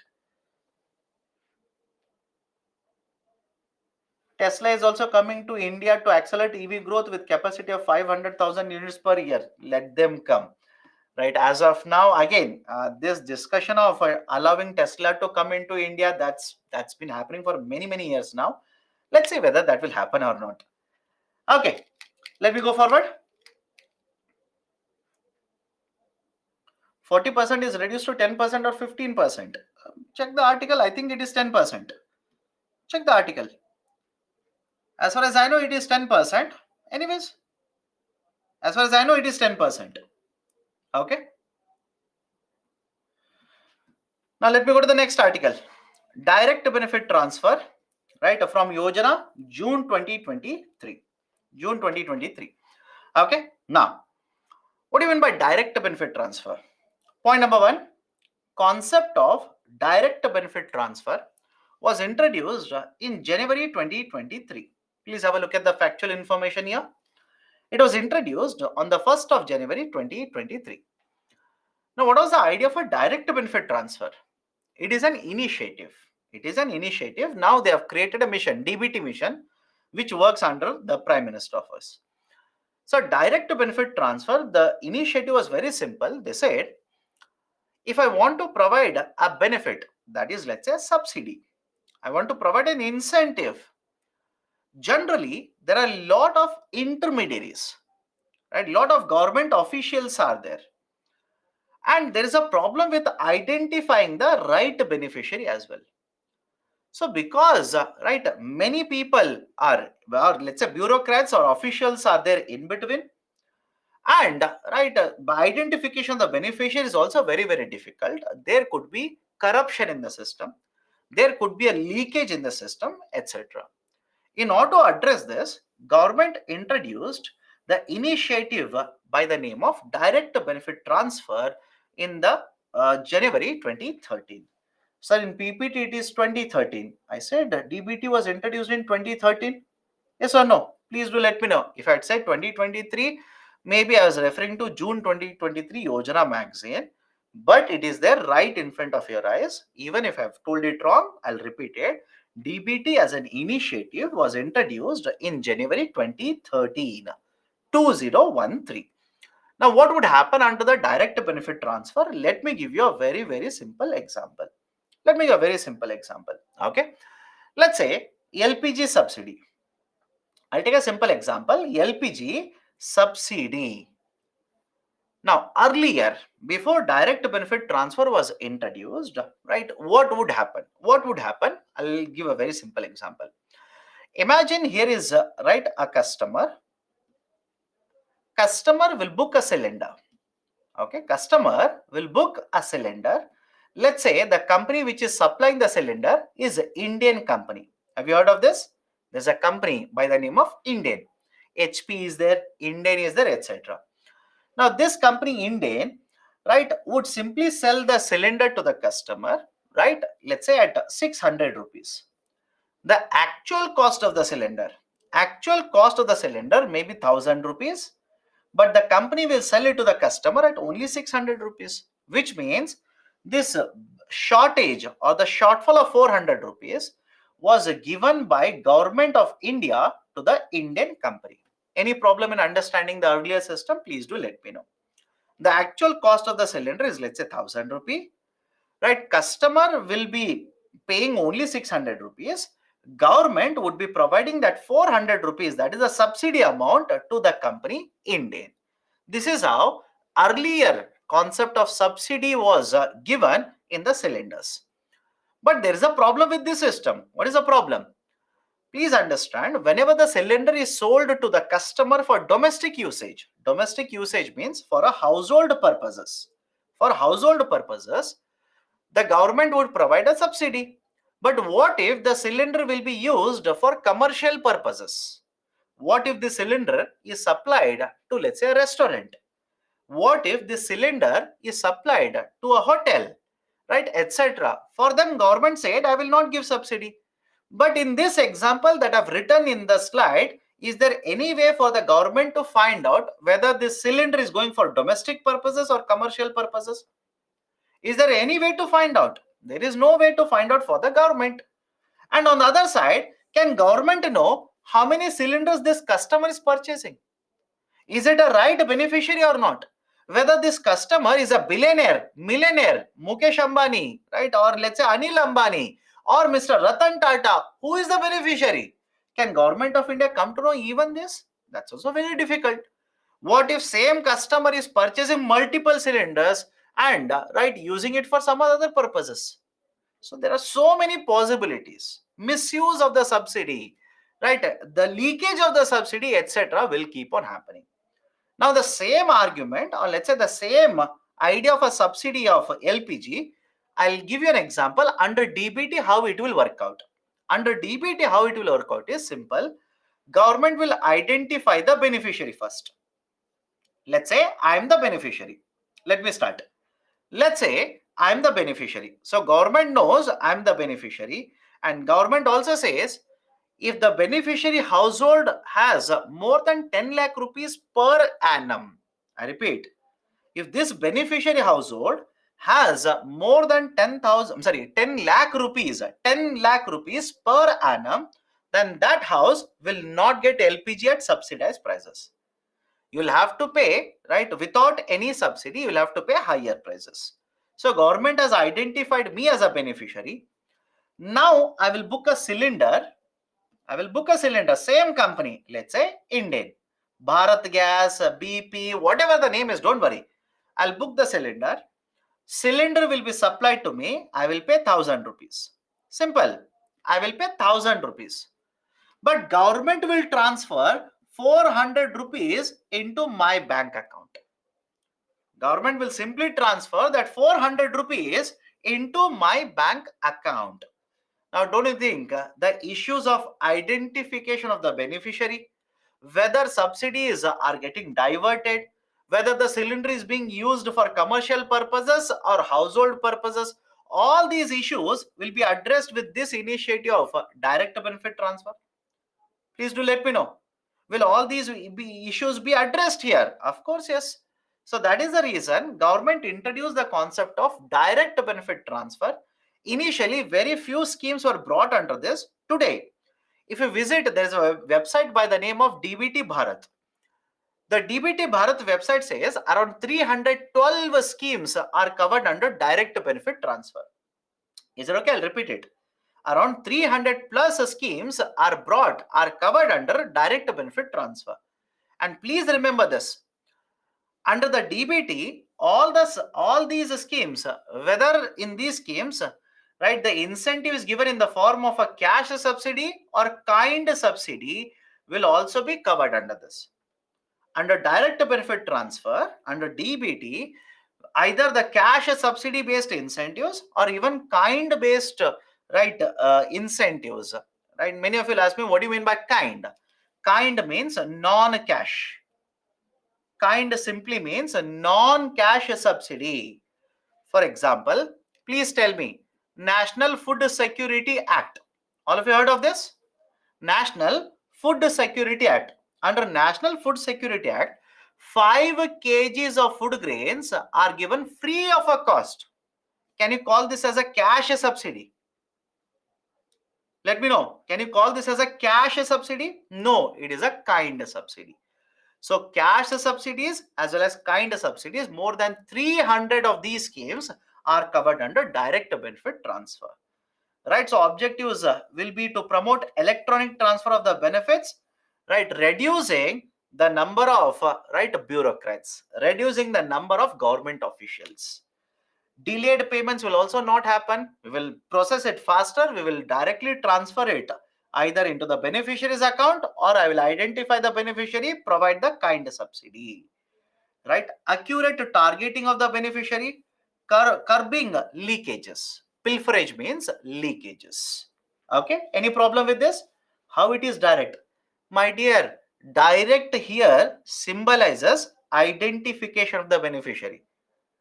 Direct doesn't mean giving cash. I hope you understand.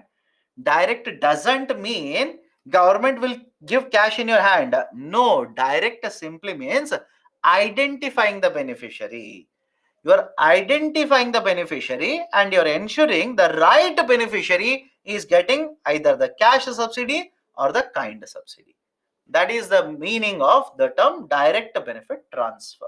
Okay, next, right, what are the challenges? Even in fact, here also many of you will think that this system is very good, wonderful, etc. Are there any concerns related to this initiative? Of course, yes. There are a lot of concerns related to this initiative also. For example, I gave you this, right? LPG subsidy, I told you. I said you pay 1,000 rupees, government will transfer, right? Let's say 400 rupees into your bank account. Now, what if the bank, right? The bank from which you want to withdraw money, the bank is 7 kilometers away from your home. Possible or not? Let me know. The bank is 7 kilometers away from your home. Have you seen many villages experiencing this problem? Of course, yes. This is one of the concern, right? What if, right, the government officials who are supposed to identify the beneficiary, they are involved in the fraud, documentation, wrong documents, right? Let's say fraud documents have been attached to identify a person as a beneficiary, but it is not the right beneficiary. Possible? Of course, yes. And many of the people who have finished economics, they're saying, sir, you said if the bank is 7 kilometers away, that's a problem, but there's a bank Sati, bank correspondent. My dear, bank Sati will not provide the services free of a cost to you. Can you understand the problem now? Right? The bank Sati or banking correspondent will not provide the services free of charge to you. You want to use the services of bank Sati, pay money to the bank Sati. Commission. Right? And many of you are giving, right, let's say some type of reform, some type of measure. Think of it. For example, somebody said, sir, they can use mobile banking. Don't you think one of the issue related to this DBT will be the same thing? In fact, government promotes mobile banking. It is there in the first part itself. Government promotes mobile banking.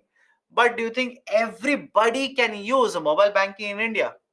Everybody you knows how to use a smartphone, etc. Keep thinking.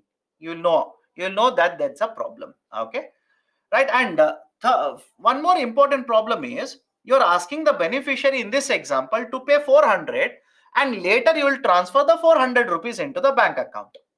Is it okay? Right? You're telling the beneficiary, you pay 1,000 rupees, I will give 400 rupees to you. But think of a household where they're dependent on day-to-day wages. Think of it. Right? Don't you think that amount, either it is 100, 120, 150, because it is not same, it will keep on varying. That amount itself will be very big amount for some of the houses. I hope you understand. Right? So there are limitations. I'm not saying that there are no limitations. I'm not saying this is the best model that we have. No problem whatsoever. I'm saying there are limitations even to this model. Okay. Done. So whatever I've discussed, it is there in the picture. Please go through that. Now, what are the enablers of DBT? Enablers means what are the pillars for the implementation of DBT, direct benefit transfer. One is called as a JAM Trinity, Janadhan Aadhar Mobile Trinity. I'll come to that. Second one is a bank Sati or business correspondent. Third one is a payment bank. Payment bank generally provides the services of business correspondents or bank Satis in rural India. Now, what is this argument of a business correspondent or a bank Sati? For example, have a look at this. Imagine this is a city. Surrounding the city, there will be small villages. Done. Small villages will be there surrounding the city. Now, do you think the bank will open branches in every village? Let me know. Do you think the bank will go and keep on opening branches in every village? If you say yes, my dear, you do not know the reality. Even today, look at this argument. You can check it later or you can correct me. Even today, Government of India says one of the objectives that they have is to have at least one bank branch in the vicinity, in the radius of 5 kilometers of all the villages. Think of it. Government of India itself says one of their targets is that they want to have at least one bank branch in the radius of 5 kilometers of all the villages. Right? So argument is even today we are targeting that, which means, right, the reality is bank branches will not be present in all the villages.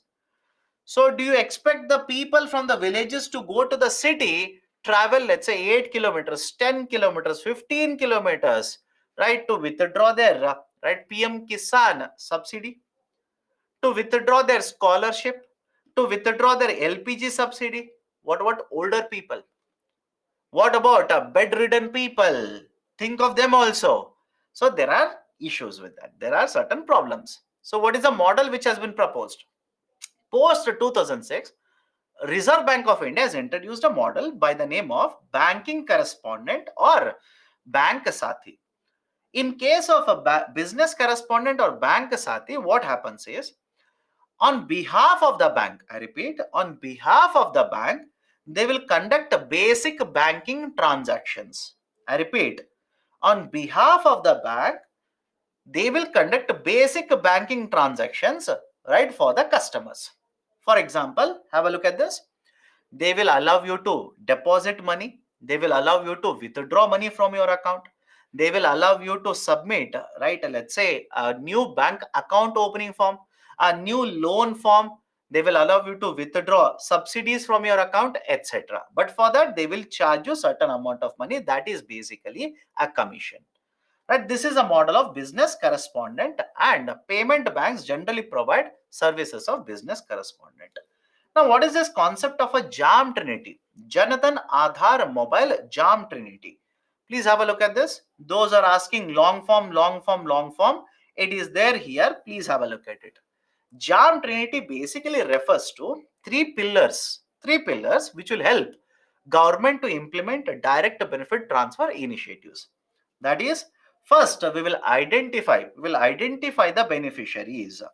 We'll identify the beneficiaries, and the identification of the beneficiaries is done through Aadhaar.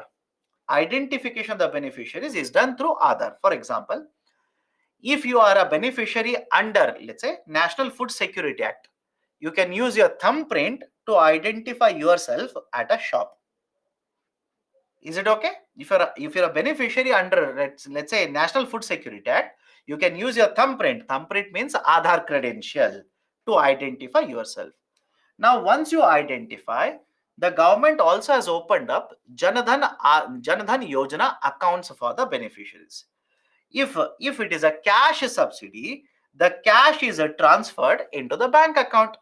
If it is a kind subsidy, all of you will agree, if it is a kind subsidy, you do not require, right, even the bank account. Directly you are identified and the subsidy is provided to you. And the third pillar is government says, right, you can use mobile banking. That is a concept of mobile phones here. You can use mobile banking or online banking to use the funds, that is the subsidies, which has been transferred into your bank account. This is how Government of India is implementing various initiatives under which they are providing cash subsidy or kind subsidy for successful implementation of direct benefit transfer. Okay. Now, how much funds have been transferred? Right, the graph is there. Do not by heart the graph. It is of no use. Please do not by heart the graph. And I've taken a table from this year's economic survey as well.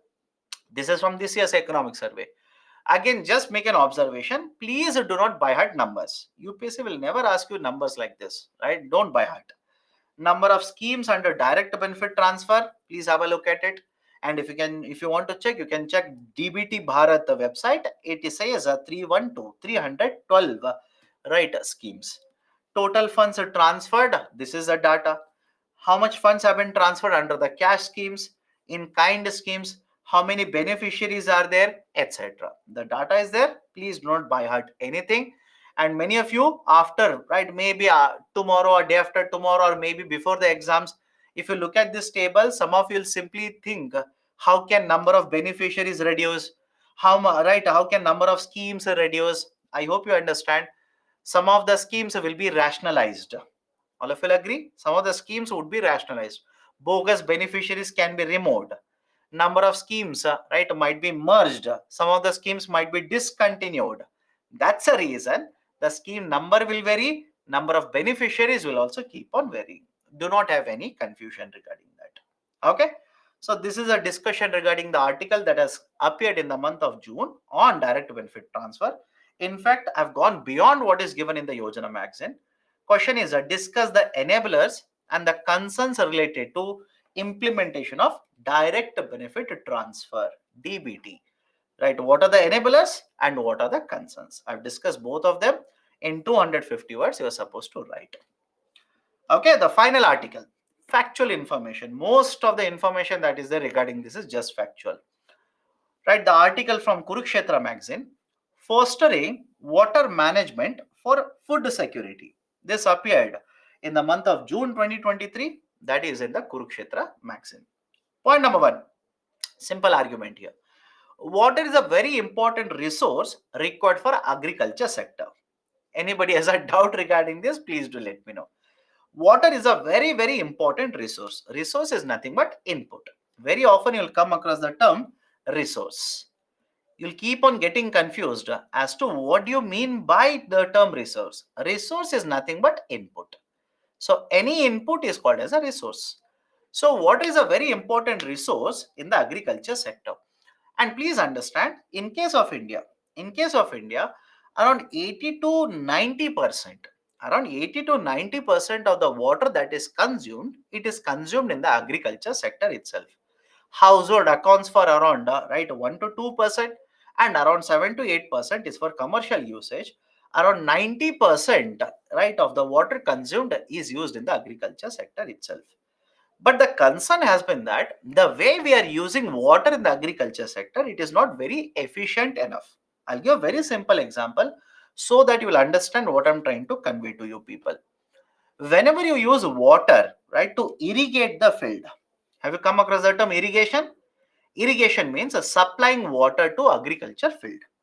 Whenever you apply the water, to the irrigation for irrigation purposes, for example, most of the farmers in India will use a flood irrigation method. They will simply use the term flood irrigation method. What do you mean by flood irrigation? The whole farm, imagine this is a land, the whole land will be supplied with water. The whole land will be supplied with water. For example, you must have seen in movies, especially where either hero heroine are running around, they're singing a song, etc., or last scene hero and villain are fighting. You must have seen a scene wherein continuously, they would have plotted, they would have sown the seed, in column like this, and they'll keep on supplying water throughout the field. Full field will be flooded. Flooded means applied with water. This is called as flood irrigation. One of the most inefficient method of irrigation practice. As against this, as contrasting to this, there is the idea of a micro irrigation. Micro irrigation, I'll give a very simple example. Sprinkler irrigation, or for that matter, let's say drip irrigation. There is something called as a drip irrigation, which is being promoted by the government. There's an initiative of Government of India, Pradhan Mantri Krishi Sinchai Yojana. Under this, we are actually promoting sprinkler irrigation as well as drip irrigation. What is a drip irrigation? Imagine these are the plants. These are the plants, I'm assuming only one column is there. These are the plants. In flood irrigation, we'll simply supply the water, Simply supply the water, flood the whole field. In drip irrigation, no. We will lay down black colored pipes. You must have seen this. They will lay down black color pipe like this, vertically as well as horizontal like this. They will lay down black color pipe, and at every interval like this, there is an outlet. Small outlet will be there, and water droplets will keep on falling. Is it okay? The water droplets from the hole will keep on falling, and this is called as a drip irrigation. As against the policy where you are going to supply the water, flood the whole field. Now you are not going to do that. Only at specific intervals, that is nearby the stem of the plant, water droplets will keep on falling so that absorption will be efficient. So argument is simple. Most of the water that is consumed in India, it is consumed in agriculture sector. But whatever methods or whatever techniques we are using in agriculture sector, these are very inefficient. That is the reason the article discusses what kind of reforms has the government of India implemented to make utilizing the water much more efficiently so that the production would be promoted. Production of agriculture sector, productivity would be increased. And this is important for a very simple reason. The article says that lot of the cultivation that is done in India, it is rain fed. Rain fed means we are dependent on rainfall water. right? We are dependent on the rainfall, and that's a fact. In case of India, we are heavily dependent on the monsoon. And over a period of time, the production in case of India, the demand for agriculture sector will increase. Why? The population will increase. And when the population will increase, the demand for agriculture production would also increase. And water requirement will be used for other purposes also. It's not just for agriculture. The demand for the water for commercial purposes, for domestic purposes, that is the household purposes, will also keep on increasing. That is the reason the article argues that government should promote efficient utilization of water in the agriculture sector. All of you agree? By 2030, the demand for water will be twice that of supply. This is expected to affect millions of people and have an impact on 6% of GDP.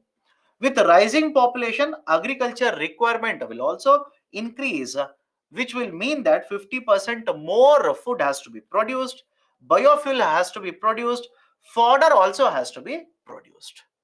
These are the reasons why it says that we should use water much more efficiently. Now, directly coming to the point, what reforms have been implemented? Just factual information, my recommendation, by heart all of them. Government of India has implemented many of the reforms. In fact, in the article, only 2 or 3 reforms are there. I've gone beyond that. I've given around 4 to 5. First one is Pradhan Mantri Krishi Sinchai Yojana, PMKSY, Pradhan Mantri Krishi Sinchai Yojana. This initiative has been launched by the government basically to promote micro irrigation in India. Earlier, before PMKSY was implemented, there were different initiatives which were individually implemented by the government. What Government of India has done is it has taken all these initiatives, clubbed into only one by the name of PMKSY, Pradhana Mantri Krishi Sinchai Yojana. This scheme has been into force from 2015 in India. Under this scheme, there are multiple components. For example, there is a per drop more crop PDMC. Don't start typing what is long form. It is there in the next slide itself. Have patience. There is a per drop more crop, right? There is a efficient, promotion of a micro irrigation, promotion of a, right, let's say drip irrigation, watershed management is also there, etc. So a lot of these initiatives have been brought under the idea of Pradhan Mantri Krishi Sinchai Yojana. I've written short forms here. AIBP stands for Accelerated Irrigation Benefits Program. IWMP stands for Integrated Watershed Management Program. Right? Basically, these earlier these were different initiatives. These have been brought under the concept of PMKSY now. Okay. Now within this, one component is there, that is the PDMC, per drop more crop. Right now, what is this PDMC? It is a component of PMKSY launched in 2015 and 2016. The focus under this is to promote water usage efficiency. It is to promote efficiency, productivity, and a reduction in the input cost through promotion of micro irrigation technology. I told you example of micro irrigation technology, drip irrigation, as well as sprinkler irrigation. And the argument is simple. By promoting, right, the drip irrigation as well as sprinkler irrigation, government says the consumption of water would be reduced, the efficiency of consumption would increase, productivity automatically would start increasing. From 2015-2016, an area of 69.55 lakh hectares has been covered under micro irrigation through PDMC.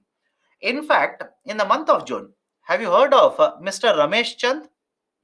Please do let me know. Have you people heard of Mr. Ramesh Chand? Very well known agriculture economist. He is a member of Niti Aayog.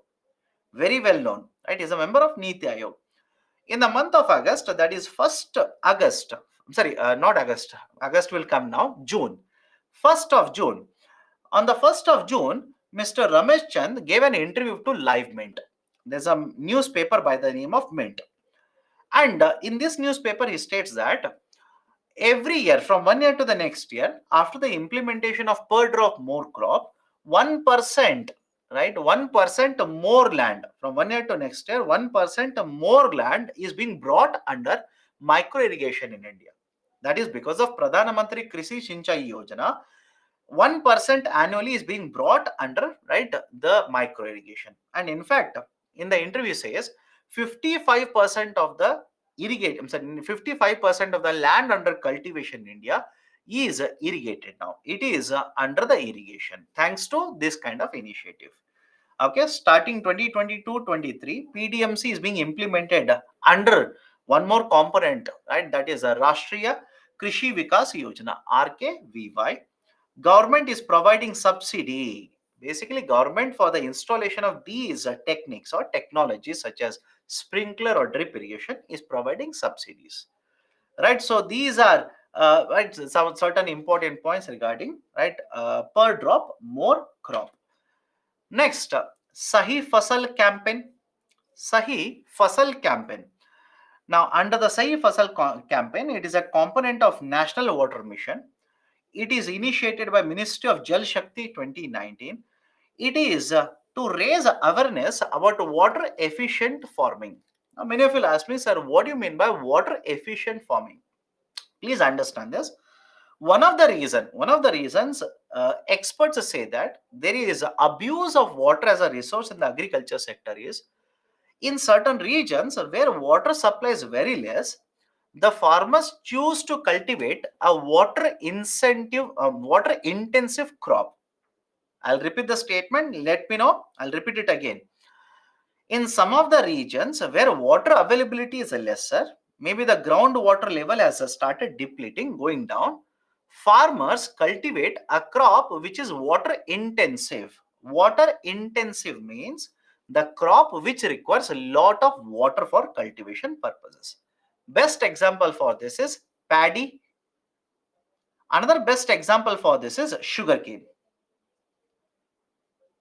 Right, the best example for water intensive crops in India is paddy and sugarcane. So in a region where water availability is already low, farmers will start cultivating these kind of crop. And let's say the state government provides you free electricity. Think of it, right? A farmer is cultivating this kind of a crop and the government will provide you free electricity, which means the farmer will not be worried about efficiency. Farmer will keep on pumping the water and keep on applying throughout the field. So basically under this, the government wants to raise awareness, right, as to how to use water in promotion of efficient farming purposes. Okay. Next, Bharatiya Prakritik Krishi Paddhati, BPKP, that is basically natural farming. Bharatiya Prakritik Krishi Paddhati, BPKP, that is basically natural farming. Now, what do you mean by natural farming? Natural farming basically means using resources or inputs which are naturally available. Simple. Resources, right, or the inputs which are naturally available. You're not going to use any resource which is manufactured by the man. You will use whatever is naturally available. For example, you might use cow dung is in the form of manures. You can use right, let's say organic manures or organic fertilizers, etc. You will not be using anything that is available in the market, for example chemical fertilizer. That is called as a natural farming. Under the scheme, it aims to minimize the cost of cultivation, a recreation of the soil ecosystem, resource conservation, enhance a farmer's income, and also ensure environment sustainability. Automatically, if you stop using, for example, if you stop using chemical fertilizers, rather than using chemical fertilizers, right, if you start using, right, whatever is naturally available, don't you think application of chemicals to the soil will come down? Soil health will not deteriorate, right? The nitrogen will not be polluted, or nitrogen will not pollute, let's say, the pond ecosystem, etc., etc. That is the argument here. Natural farming is chemical free, or traditional farming system that integrates crops, trees, and livestock with functional biodiversity. Okay.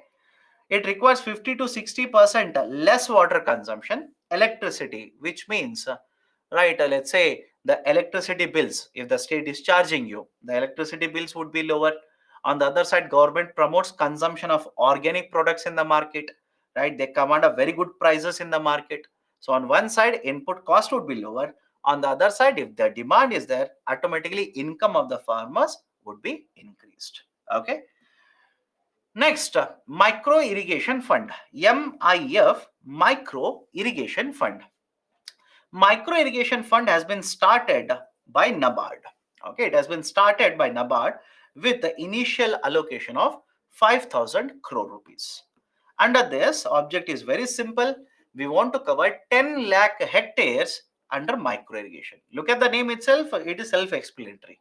Micro irrigation fund means we want to cover 10 lakh hectares under micro irrigation. It could be sprinkler, it could be right the other type of micro irrigation.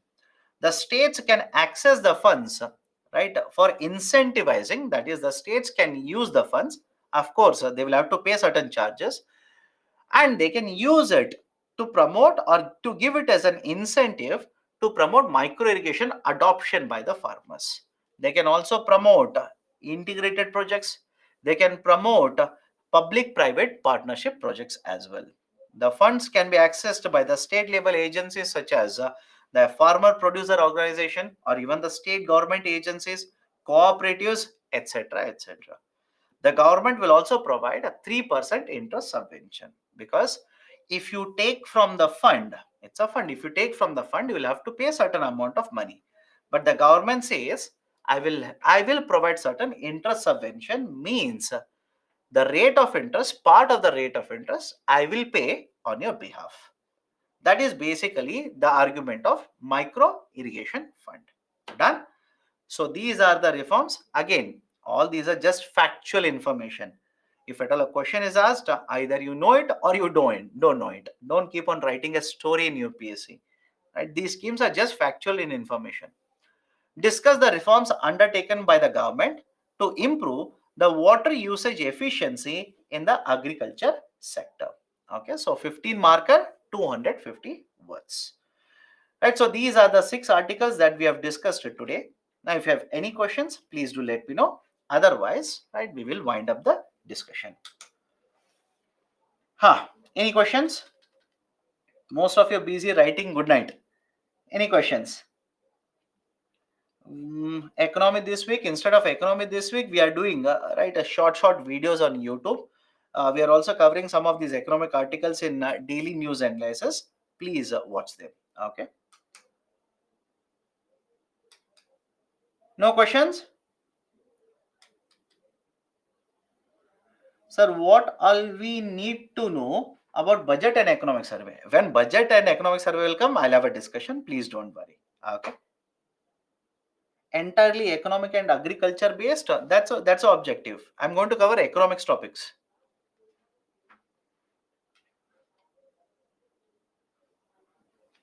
Is the individual income or of an individual or the household considered for providing subsidies? If you're asking about, let's say, LPG subsidy, it is a household subsidy. Okay. Are reforms important? Of course, yes. Reforms are very, very important, because if you want to write a mains based article, basically you will have to require certain reforms.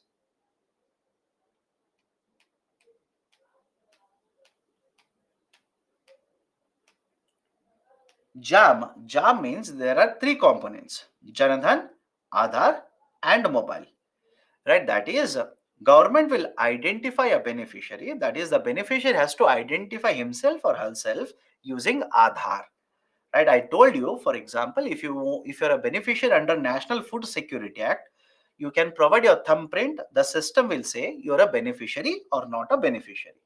So that is basically the argument. So identify a beneficiary, then if it is a kind subsidy, provide it, or if it is right a cash subsidy, it will be transferred into your bank account. And for having bank accounts, government also has implemented Janadhan Aadhaar Yojana. And finally, the third pillar is basically mobile.